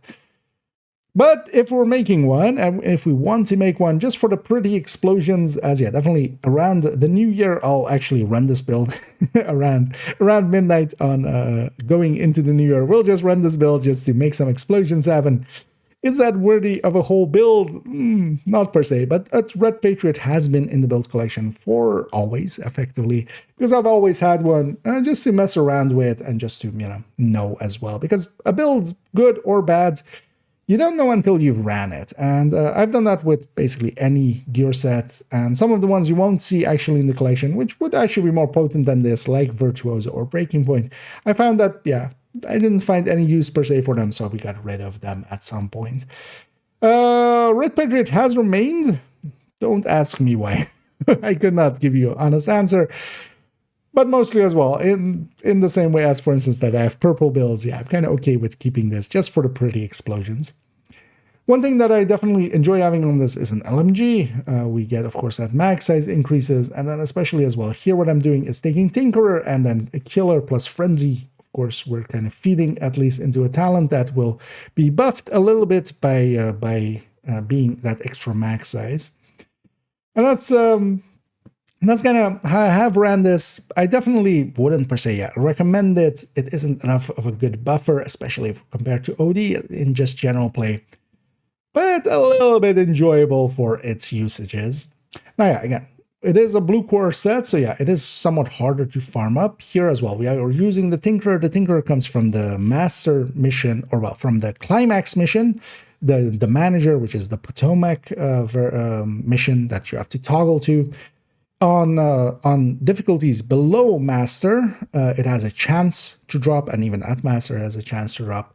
But your first time clear on a character will guarantee getting the Tinkerer, and that's generally the way to get the Tinkerer. A little bit harder of a piece to get, but of course, yeah, we can go with other exotics as well. For putting the Equalizer, we definitely don't want to use the chest at all for True Patriot. That time reduction is not worth a damage talent on the chest. It doesn't hit really hard, and yeah, if we kind of take it into the game, I haven't actually saved, as you see here, this one could be saved maybe as a 5-piece, just so we can stick in overdogs. I haven't taken the time to farm that up. I am running it here actually, yeah, with a group of mask as well. That is just to carry this group of mask around in case I need it for other builds, and I do use it for some of the other builds. But yeah, we can either stick in a Coyote or a Tinkerer, and definitely the Tinkerer, yeah, kind of the go-to for it. Especially taking Frenzy might be the one redeeming factor here, especially with an MT49 or a Mark 46. It does actually, as well for the MG5, make it so that we have a decent Frenzy, but there, of course, we could have Sleipnir, but for the MT49, we do actually get a decently long Frenzy and a much more powerful Frenzy out of it, of course. Is that worth the investment? No, not at all. This isn't the build that is here to be highly recommended, and that's also not everything in the build collection. That's why the recommended build list exists. Those are definitely the higher recommendations. This one, though, just for the pretty explosions and just to play around with a different build, kind of, yeah, that's why it's here. And maybe in the future, it might become a little bit more competent. But yeah, I am not holding my breath. I'm, yeah, definitely just, we'll wait and see. It is basically, yeah, a build in the build collection. Don't per se make it, but also I'm not going to per se come and stop you from becoming a true Patriot. And we'll go to 211, which is another build which will kind of, yeah, we'll put some faint praise on it, and yeah, we'll damn it with some faint praise. Kind of like the RedPatriot. In the case of the RedPatriot, I kind of like the explosions, so that's why it's in the collection. And yeah, it has survived quite a lot over time of just, yeah, choosing other builds to be deleted. Same holds true actually for this one, which is Aces. Now, of course, a while back, a long while back at least, they changed it so that Aces did apply to rifles, and yeah, I definitely at that point did make a rifle build out of this Aces one. Going more the crit chance, crit damage route, going with, for instance, Glass and Sacrifice. But actually doing my due diligence and kind of looking at the numbers just don't make sense. Aces by itself is still way too weak overall, as it has a lot of competition. So for instance, Umbra can make a much better rifle build than Aces can, really. Same is true for Breaking Point being basically pretty bad. It turns out that, for instance, also the newly introduced CoCo is a much better build for if you really want to run rifles. That would be much more the way to go. And a lot of that comes down to that second stat on rifles being 17% crit damage when we have 21% on SMGs. Yeah, when usually crit damage is double the crit chance value. Now, in the case of rifles and such, they are actually balanced somewhat around their burst DPS and their sustained DPS with some of the other classes, especially considering that they have a much higher optimal range. But yeah, that second stat really does hold them back. And yeah, if that was 42 to be equivalent to crit damage, but yeah, that would be quite a big buff to it, or just something else that would help out at least a little bit. So what I then decided is, yeah, we're not going that rifle route. I was actually thinking about getting rid of it, but then actually I tried it out here the way I have it set up here with Focus, Vigilance, and then actually especially the Hand Basket. So the Hand Basket is a slower firing SVD, of course. It is one of the seasonal items, so gettable from there. And especially here, trying to do focus things. So we're not trying to do headhunter things the way that we normally do, for instance, with Hotshot or such. We're just trying to get continuous fire out and basically try to fire this thing at its RPM and try to keep focus up and try to hit as many headshots, especially as we can, as yeah, the build is definitely set up with all headshots all around with some weapon handling stats here and there. Here, of course, as well, with the gift, which is a DZ/PvP item, it is sometimes available. So, for instance, actually, recently we saw one that would work for this build on the countdown vendors and such. And of course, with the amount of named caches we get nowadays, I would actually take to maybe start naming those kind of items named cache items, as yeah, they are just in a more limited pool. They don't drop just in general loot pool. That's actually more the issue there. So they can drop, for instance, yeah, in DZ or in Conflict, but yeah, the named caches are usually where people get them. That is a somewhat harder piece to get, but of course this could just be a Providence piece, or the second piece, Araldi, which would be the same bonus of headshot damage as well. The pristine example is, of course, yeah, if we're going to run Focus, and this is actually what this build is set up around, we are trying to get Focus going, and Focus kind of makes up for a lot of damage, the damaging discrepancies that we have here. Aces actually doesn't fill in that much here, and actually, if I were to consider maybe even making this, yeah, with even, for instance, Umbra, and I've actually toyed with that idea, taking Umbra, but then the thing is with Umbra, we especially do want the chest, and yeah, that wouldn't work with this Focus one. But from a damage numbers perspective, that kind of lines up actually with this. And then, yeah, we could play around with a much more faster firing Hand Basket, and that could be interesting as well. And I do want to try that. But this Aces, I do enjoy enough to keep around, even though I don't think it's a good build. This is definitely a C-lister, and yeah, one that I do enjoy a little bit just for its different playstyle, because yeah, we are trying to hit headshots, but we're not trying to do the headhunter thing of just trying to hit headshots, for instance, just one by one and aiming too long and such. We're just continuously firing out and trying to hit as many headshots as we can. That's also why we're going here with Ranger, and then also we have Dread Edict as a secondary weapon. Dread Edict actually works decently well here if you can get some decent headshots going. And it is a skill unto itself, and I quite enjoy actually this build. That's why it has survived several times. If we take it into the game, it is actually saved as listed there, of course. Now, again, here, I'll point out that most of the time on the characters themselves, I actually don't have graded weapons. The graded weapons, mostly for me, live in my stash. I'll go and grab them if we really need them, or if the going gets stuff, or if we're doing some harder content or such. If I'm going to a raid, yeah, I'll go and grab my Lexington, my graded Lexington. But for general play, I find myself, it's fine without. Here as well, as a gear set, this is of course all red pieces, so it is pretty easy to get together. We just find the pieces, put some headshot there, put some headshot mods in. A pristine example is pretty easy to get. A gift, a little bit harder, but this could be replaced with, yeah, a second piece RLD, which would be, of course, the very same headshot bonus. You could also try to, if you really like this build, maybe try to go for 2-piece Habsburg, but actually that wouldn't gain too much over this one, especially here where the weapon damage is not feeding into Headhunter.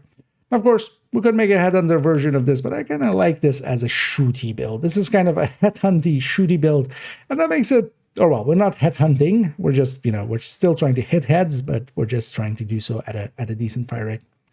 Definitely not one that I would just outright recommend. This one also is not making it onto the recommended build list at all, but one that I've enjoyed through time. And yeah, if you're kind of looking for something different, but yeah, you definitely should have much more competent builds first. Don't make this like your first red or something. But if you're looking for something different, maybe. And moving on here to 2.12, where we have ourselves a rifle headhunter, a determined style here, or at least we can go with determined. We can, of course, go with different talents here as well. 1886 as the main weapon here, especially for me, but we can also go Diamondback. 3 pieces of breaking point, so yeah, we aren't taking the full breaking point set. We're just taking it for that weapon damage that it has, and then also the third piece then can be some of the headshot. 2-piece Svea, pieces of Fox Spur.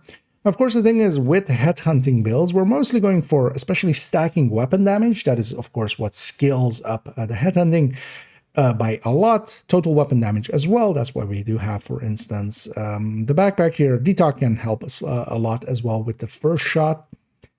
In these cases, of course, yeah, we are taking a lot of headshot, and because of that, we can actually make do with the one stat that we get from gear sets. Now, in the case here, this provides us more stats than any other choices we can make with when it comes to for the rifle, with this, especially the 2-piece of this breaking point. Now, for the longest time, well, since its introduction last season, Overdogs, yeah, does work with Headhunter, actually increases it by a little bit too much. I consider it effectively broken. But I've included it here as an option because, yeah, we can swap out that glove, and the Overdogs, especially for hitting the right kind of target, can make it so we can even start on a purple, which normally, as it is set up now, this build cannot do, at least not with Determined there. And of course, once we headshot, in this case, a red to start off with, or we 2-shot a purple, we can move on to an elite, because yeah, here, at least for solo scaling, an elite is around 10 million, a little bit below. So from there on, we can actually, yeah, hit basically elites and above. And because of that, we can just body shot continuously and then just, yeah, do the determined thing. One of the nice things with rifles is that rifles, unlike MMRs, are a lot more handleable, making it so that, when you're running and you come to a stop, an MMR will take quite a long time to become accurate, a rifle much less so. They're a lot more snappy in play, and especially as well, if you're moving a little bit and such, they don't lose accuracy as much as MMRs do. Another thing is as well, we can use shields with them, Crusader shields, and that'll come into play actually with the next build a lot more than here. But here, just having that little buffer of a shield is actually one of the better choices we can make here. If we take it into the game, it is actually exactly saved as that. I do, of course, have an Overdogs we can stick into here. The Overdogs, even though it doesn't come with headshot and such, of course, if we're hitting the right target, those bonuses we get to that is a lot. And also, it seems to be double dipping into the Headhunter. And of course, yeah, Fox's Prayer for that rifle damage, and then the DTOC that we get, we can put headshots alongside of it.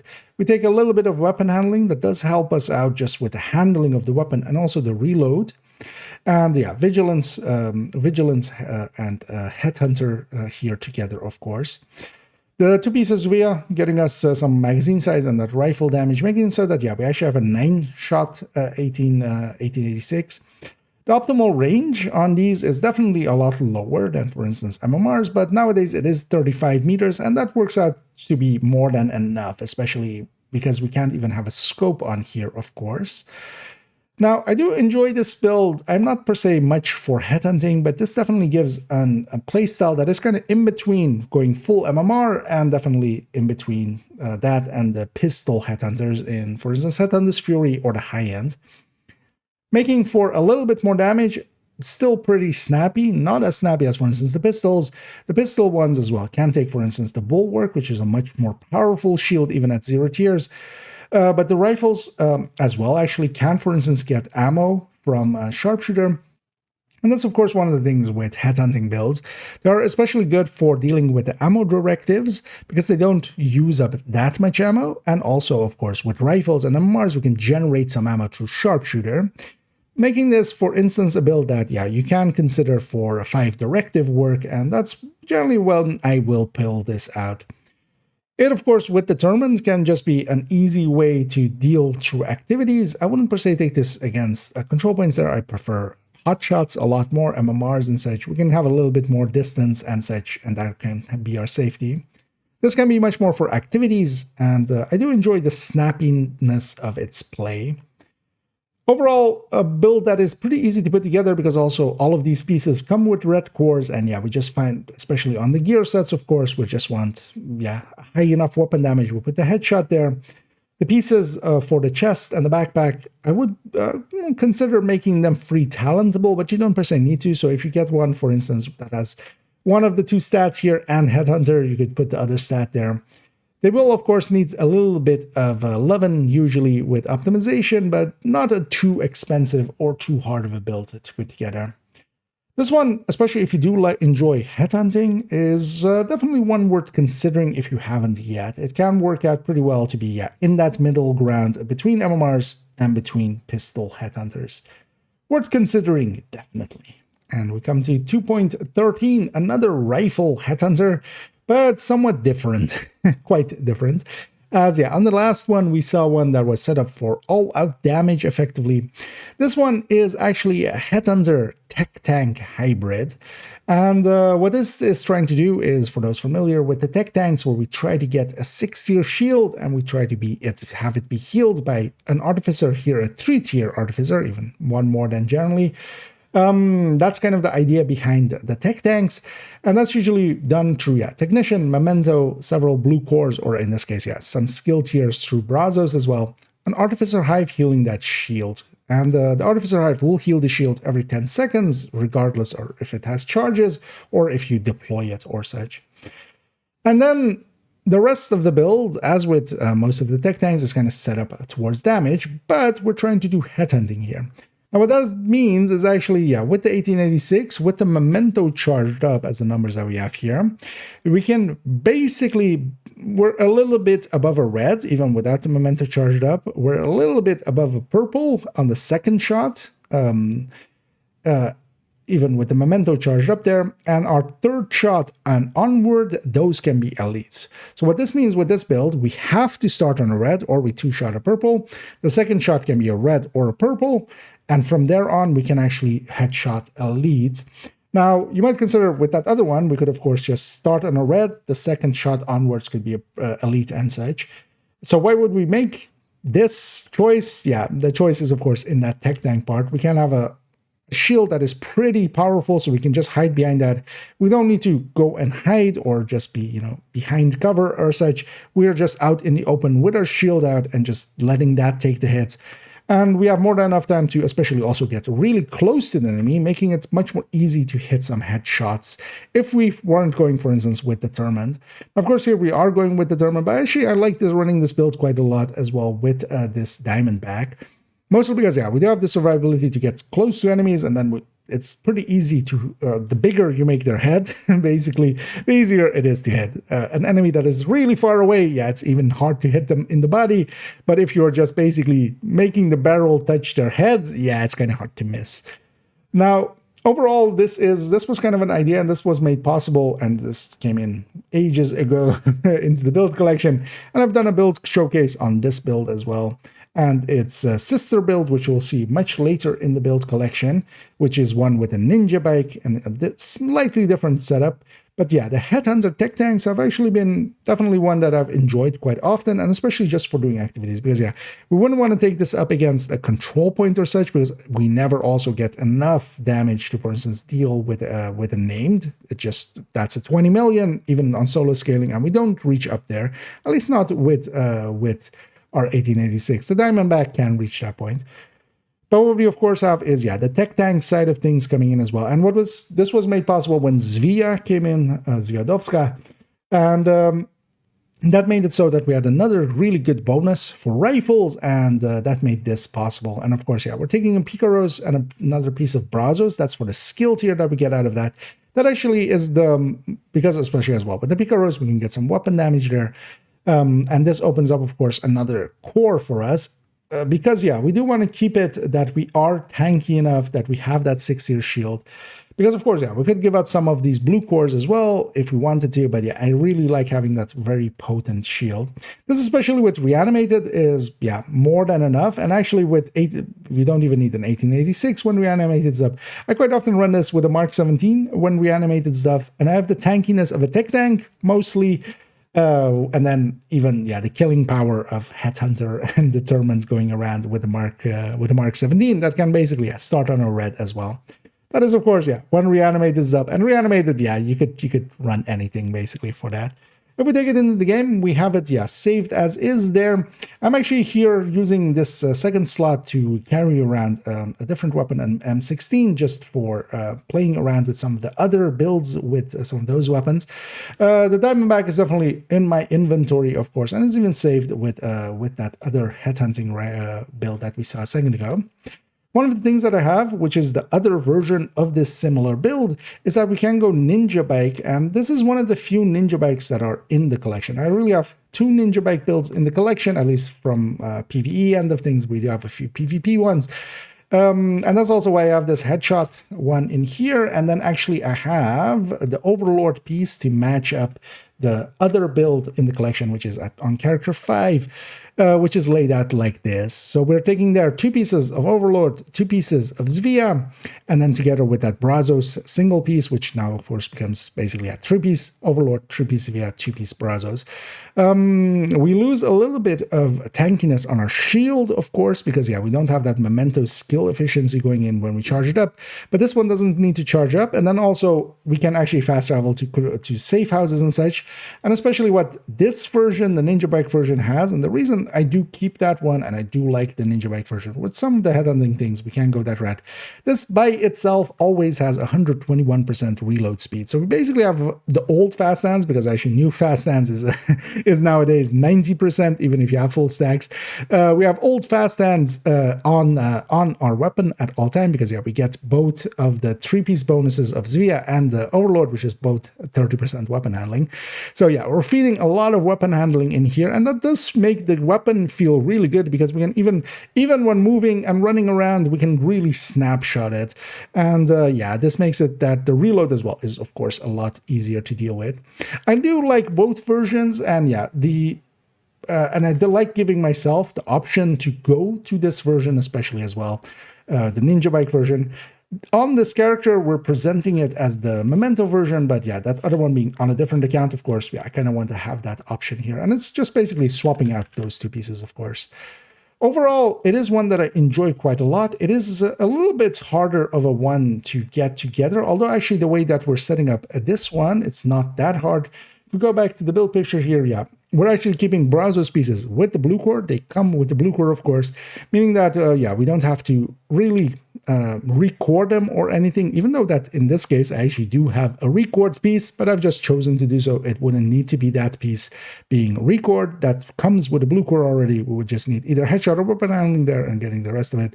The Zvia pieces and the Eagle's Grass that we have here, we can just, yeah, farm up together with the Fox's Prayer. Nothing too hard. The Memento wouldn't be too hard to get either. That one again as well is in the Retaliation blueprint pool, and also, yeah, just in backpack targeted loot. The 1886, actually quite often trying to find a specific weapon sometimes can take a while. We would want it to be with detox so we can free talent it, because I do want to play around with this talent quite often. Especially, I've tried as well running around with, for instance, with the Ninja Bike version where we don't have the regen, running, for instance, it with preservation instead of determined, and then yeah, just trying to hit the heads by myself.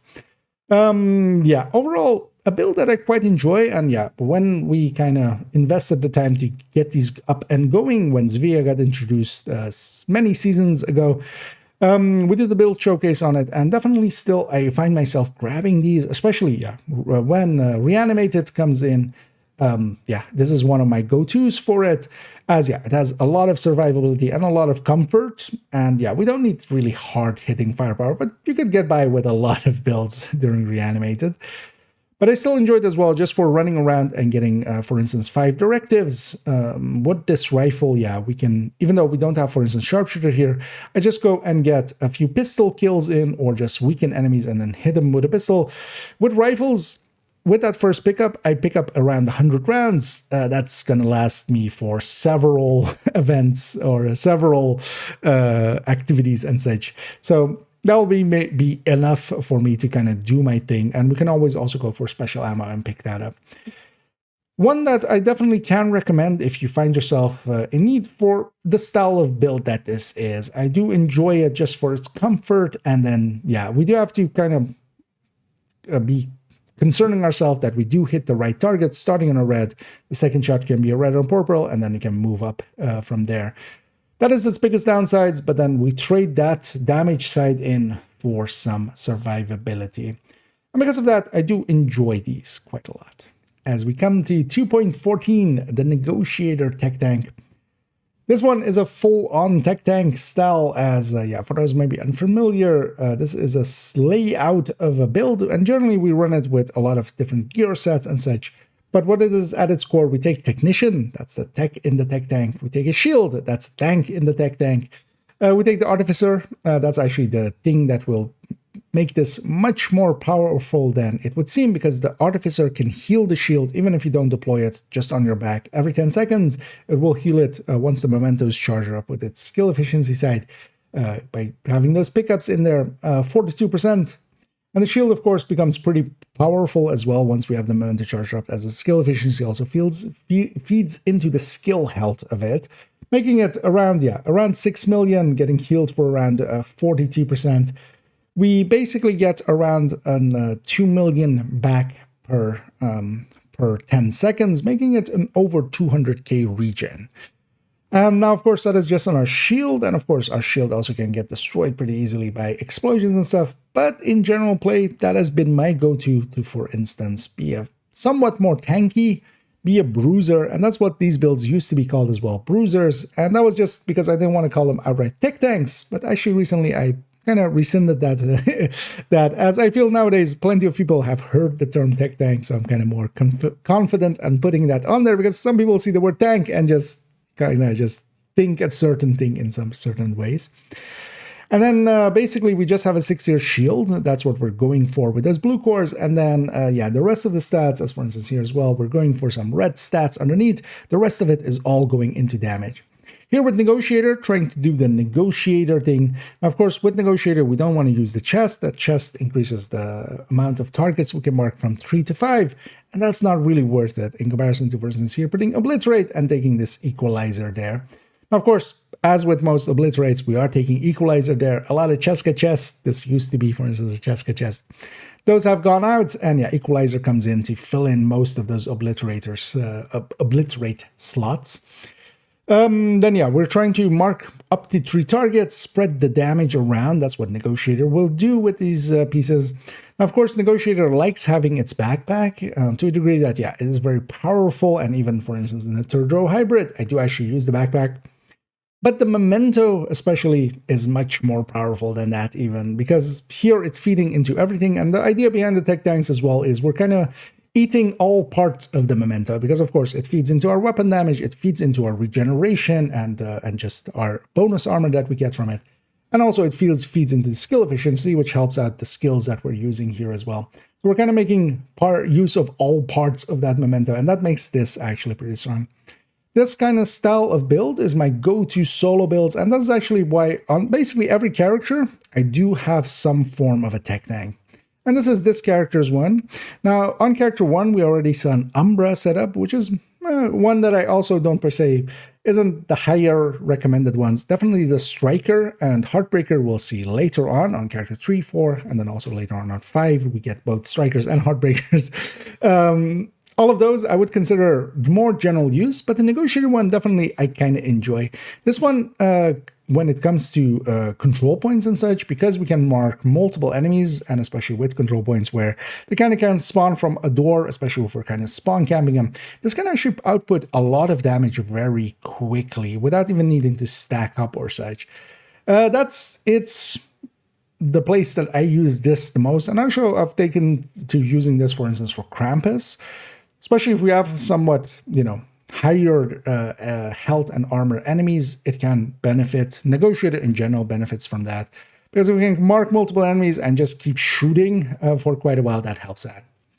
Now, of course, here, we are recording several pieces where we're taking, because these all Negotiator pieces, of course, come with that red core. So we are taking at least 3 pieces here and recording them. And that does make it a little bit harder to find those pieces, but also not too hard, because they will mostly come with red, because the core is red, so they will mostly come with red stats underneath them. The equalizer is also plenty easy to get nowadays and worth getting, and this is of course also the same equalizer I'm using in all my other builds in the same way as well with that crit chance mod. Memento, that one can be a little bit harder to get, and that's also why the TechTanks aren't per se the initial recommended in the recommended build list, and that's mostly due to the Memento and Technician. Technician needs to be unlocked for newer players starting out, and that means that you need to do the field recon for them, or the field research to be correct, and that can take a little bit to unlock it and then to level it up. Of course, Memento as well, you do need to farm for it or to go through Retaliation to get the blueprints. That can take a little bit while. But also what all of these TechTanks kind of do want is that, because they are kind of relying on both red, blue, and yellow stats, and even, of course, the handling stats, you do want to get a little bit higher up in the watch points, and especially at least have the crit chance, have as well here, especially the armor and such. But even from a skill perspective, for instance, having it be, we don't have skill health for any of these, but at least having, for instance, the stats for the yellows as well, just to have the skill haste and the skill repair especially as well, feeds into, of course, the Artificer. So it does move. This is a build that, especially all hybrids benefit a little bit more once you're a little bit deeper into the watch. But even when I, for instance, started my 3rd account, very quickly I made myself a Striker TechTank. Not the Negotiator, but the Striker. Because I would definitely say the Negotiator requires a little bit more attention. The Striker and Heartbreaker are much easier to use, and definitely the place I would start if you want to go into this style of build. But definitely for those that enjoy TechTanks already, definitely one of the picks to go for. Of note as well, here again, of course, I was showing it, for instance, on the build picture with the Lexington. Here I'm using this build again as well, just to store some of the weapons for some of the other builds. So for instance, for having Tinkerer on some of the builds, I do like having, well, I need to have 2 high-end weapons. So I'm storing one of them here, and I always can go to this Lexington that is here. We would want to change out the mods then to fit, of course, and then here as well. While I'm showing it on the build picture there with the Scorpio, here we have an ACR SS, just to carry that weapon around. Now, the Negotiator here doesn't need a secondary in the Heartbreaker and the Striker. We definitely want to have an ACS there, but here actually, for instance, its ability to take a Scorpio, actually, I like that quite a lot. Scorpio can be used, when the shit hits the fan, this can basically stun lock the fan. And that way you can actually get by a lot of enemies and such. When you get yourself into trouble, you can at least stun lock, usually a dangerous enemy, and fight your way out. And of course, if we can mark some other enemies and then shoot the dangerous enemy, of course, the Scorpio hits also gets, well, not the effects of it, but just the damage of it, we can, negotiate onto other enemies. Not the highest recommended of the TechTanks, but definitely one if you do enjoy the TechTank style to consider, especially also if you do enjoy the Negotiator build play style, which I definitely do. The Negotiator, you kind of need to get into the mindset of marking enemies and stuff. But if you run it for a little bit, and I quite enjoy doing that from time to time, just running around with Negotiator for a little bit, and then I'll get into the mindset. And actually, you'll quite often notice afterwards for an hour or two of like, wait, why am I shooting other targets before? As we keep doing the Negotiator thing, even though we've long swapped off. All tech tanks are well worth considering, and this one definitely is one that has been in the collection for a long time, and for good reason, because I enjoy it quite a lot. And we continue on with another tech tank on this character, and a different one and a different playstyle as well. As I have multiple tech tanks, all of them do it a little bit differently. I definitely have my preferences. I definitely lean more towards the Striker and the Heartbreaker one as just general uses, and they can be much more potent. And if I want to, for instance, do a solo master or something, well, not solo master, but solo heroic of a new climax mission or such, the Heartbreaker one would likely be the one I go with first for its survivability and its damage output. The Striker one might be an option as well. So things like the Negotiator and stuff are a little bit more specialized, but they also just give us a different playstyle to play around with. And same is true here for the OD TechTank. Now then, what the OD TechTank has is that it has OD, of course. We are taking the OD chest. The OD chest is pretty good, so we can take that. We're taking a Sadist weapon here as well. Pairing that again with a Memento, that again, same, trying to hit the 6-tier shield, which we're getting through 2 tiers, one from Technician, 2 skill tiers, one from Technician, one from Memento, and then 4 blue cores, as the blue cores do feed into shield. So yeah, we got the 6-tier shield being healed again by 2-tier Artificer. The exact same as we saw with the Negotiator a second ago. So the shield part, the defense part, is the exact same. Then what we have is here Ongoing Directive. And while Ongoing Directive, as I talked about most of the tech tanks, I kind of use them mostly solo.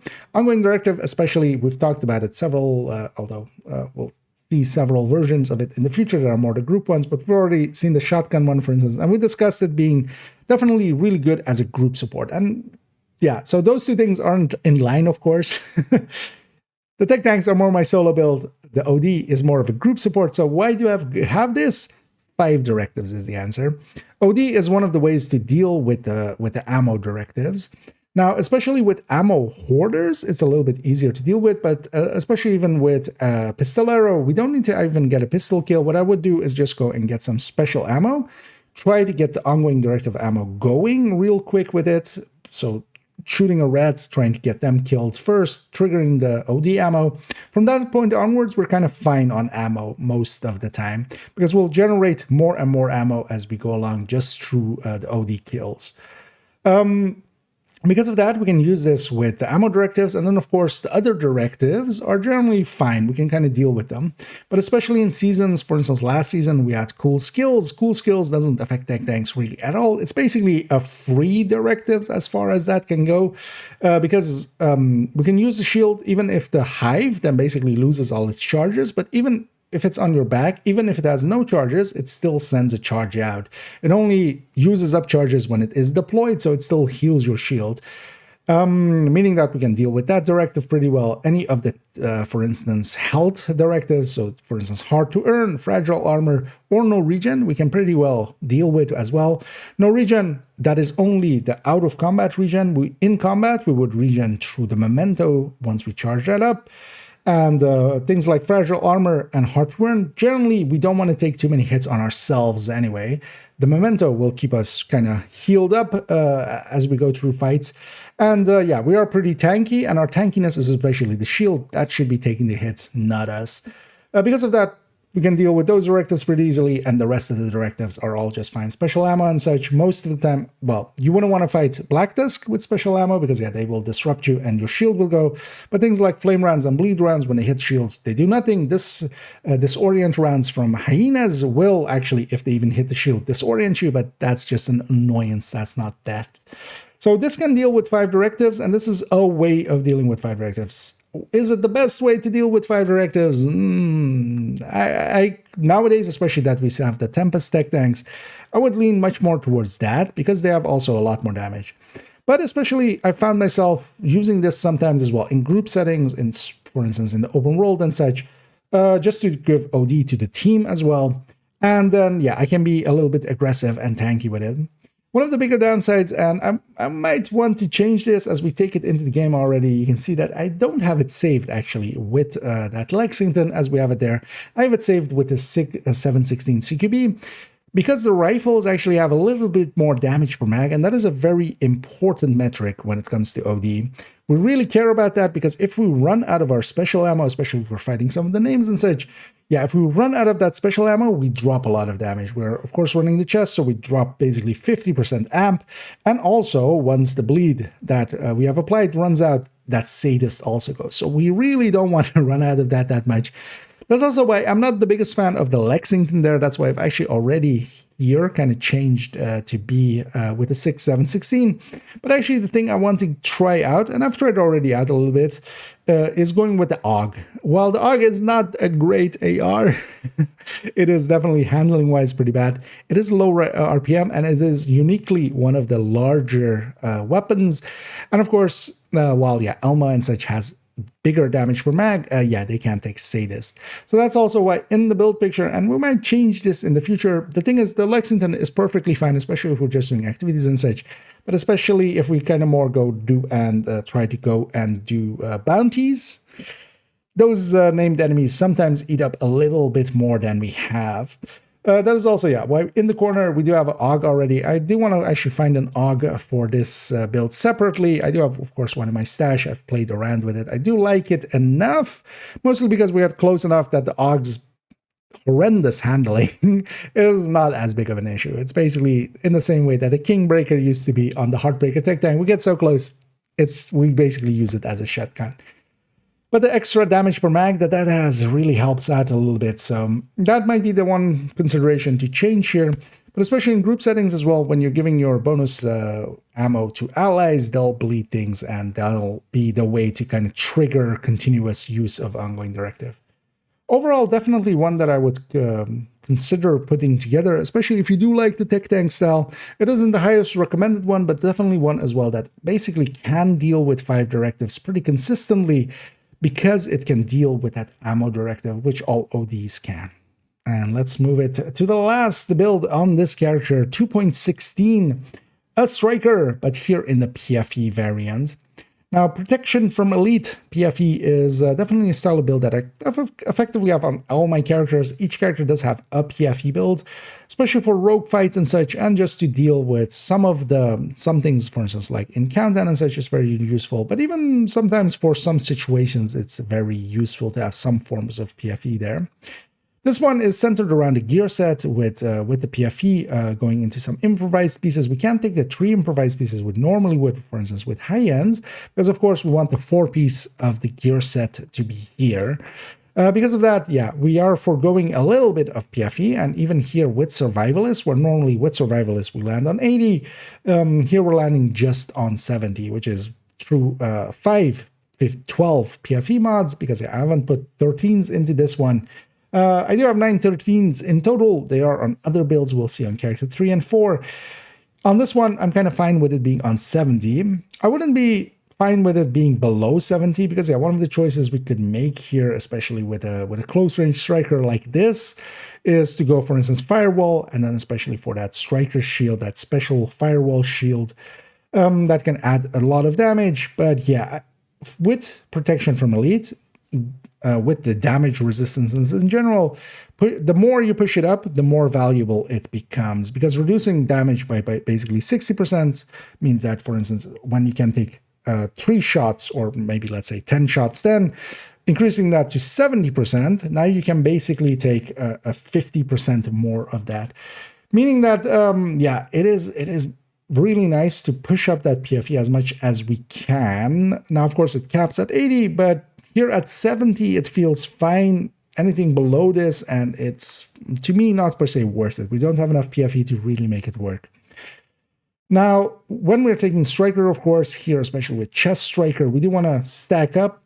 One of the things we can do that with is, of course, the ACSs that we have here in the corner. Here, this being a chest striker, I actually, in the game, if we take it actually over there, I have it saved with a rock and roll. The stacks on striker are counted per pellet. That is actually for Heartbreaker and striker. It does count it in that way, so it counts every pellet of a shotgun shell. For Obliterate, for instance, it actually doesn't. It counts every shot. With counting every pellet, especially this being 30 round mag, all of the shotguns always fire 8 pellets per shot, meaning that this is 30 times 8, 240. That is our maximum that we can get before we have to reload with a rock and roll. With a normal ACS or a stack broker with 20 rounds, that's 160, of course.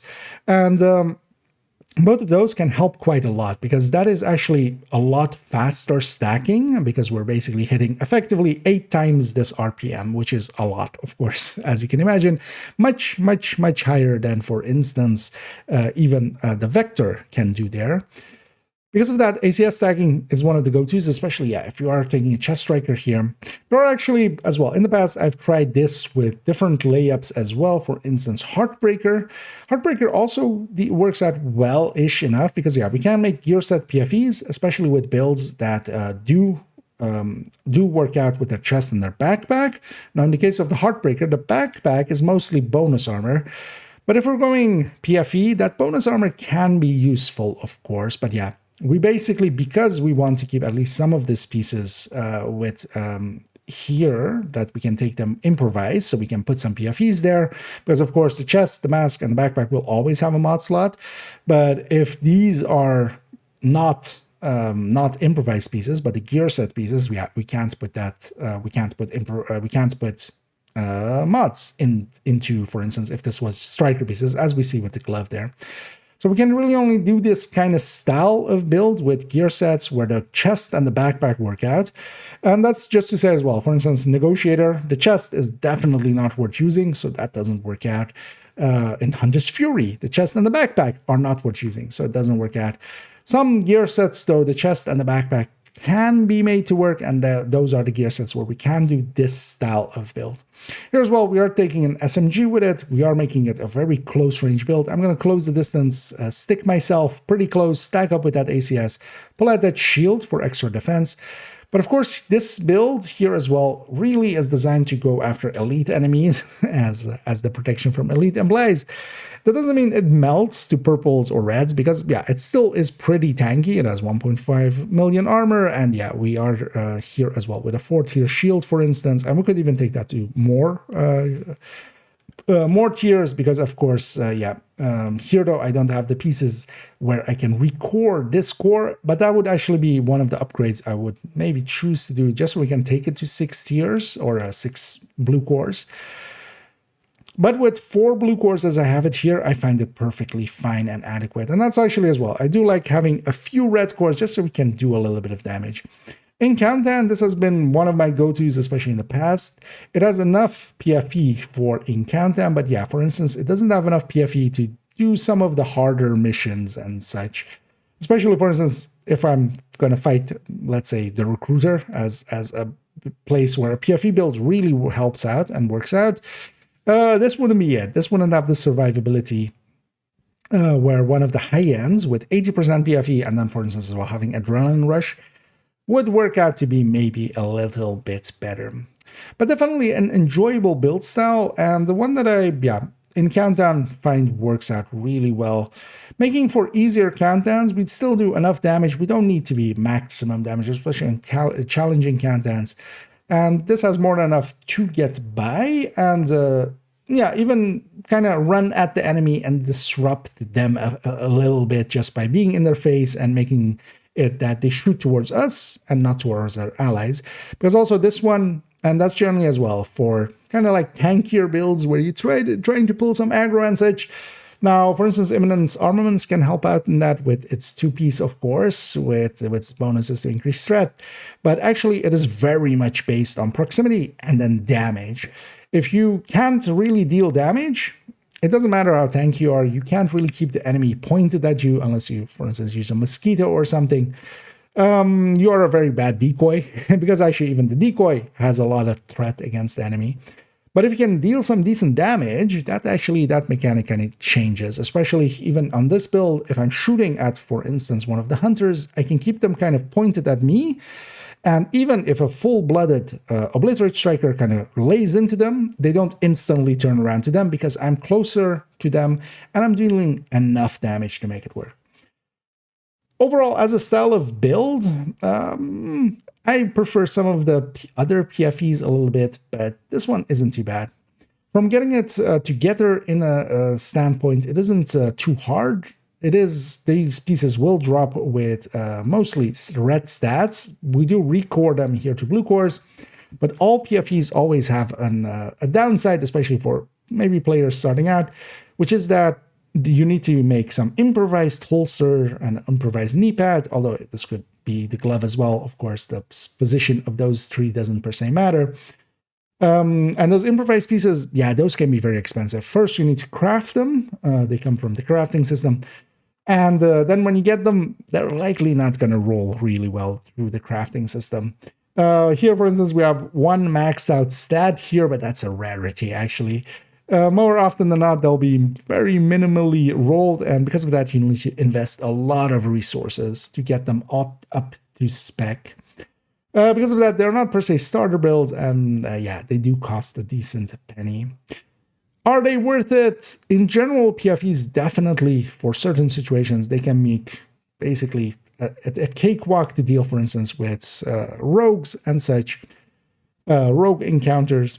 This one, though, isn't that. This isn't as tanky as some of the PFE high-ends, and that's actually one of the places where high-ends can compete on tankiness. But for countdown, this has more than enough survivability and shootability to make it work. Worth considering if you are doing a lot of countdowns. If you're going for a PFE, I would maybe consider going for the shotgun PFE that I have on character 5 first, but yeah, this one also one to consider. And with that, we come to the end of this run-through, marathon through the build collection of Character 2. As yeah, we've done now 2 of these. There is another 3 to come, and yeah, these are turning out to be pretty long. I hope it is still fine and everybody's okay with it, as I do enjoy kind of rambling on about some of these builds and kind of explaining, yeah, what they are for and what they do. As yeah, it can of course be, especially for newer players, I can kind of send them here, and yeah, especially of course everything is timestamped, so hopefully they can, you know, if they're just interested in one build, they can just find it that way and at least have a little bit of understanding of what it is for and such. Because of course the build collection doesn't explain that part too well. The recommended list helps a little bit, but of course the main bulk of the build collection is just, well, seems scattershot and just random. And it can be hard to tell which build is better, which build is worse, at least in most cases. Well, there isn't per se better and worse. Some builds are more situational than others. So yeah, I hope everybody's okay with me taking the time and just kind of rambling on about some of these. But yeah, coming to the end of this one, yeah, I've quite enjoyed going through it the way that we are now. Definitely Character 3, of course, is going to follow this one up, but depending on how it goes, once I have the CoCo spreadsheet kind of done, we'll actually go into an in-depth look into Concentrated Company. That'll either be after this video or maybe after Character 3. We'll see how that comes together.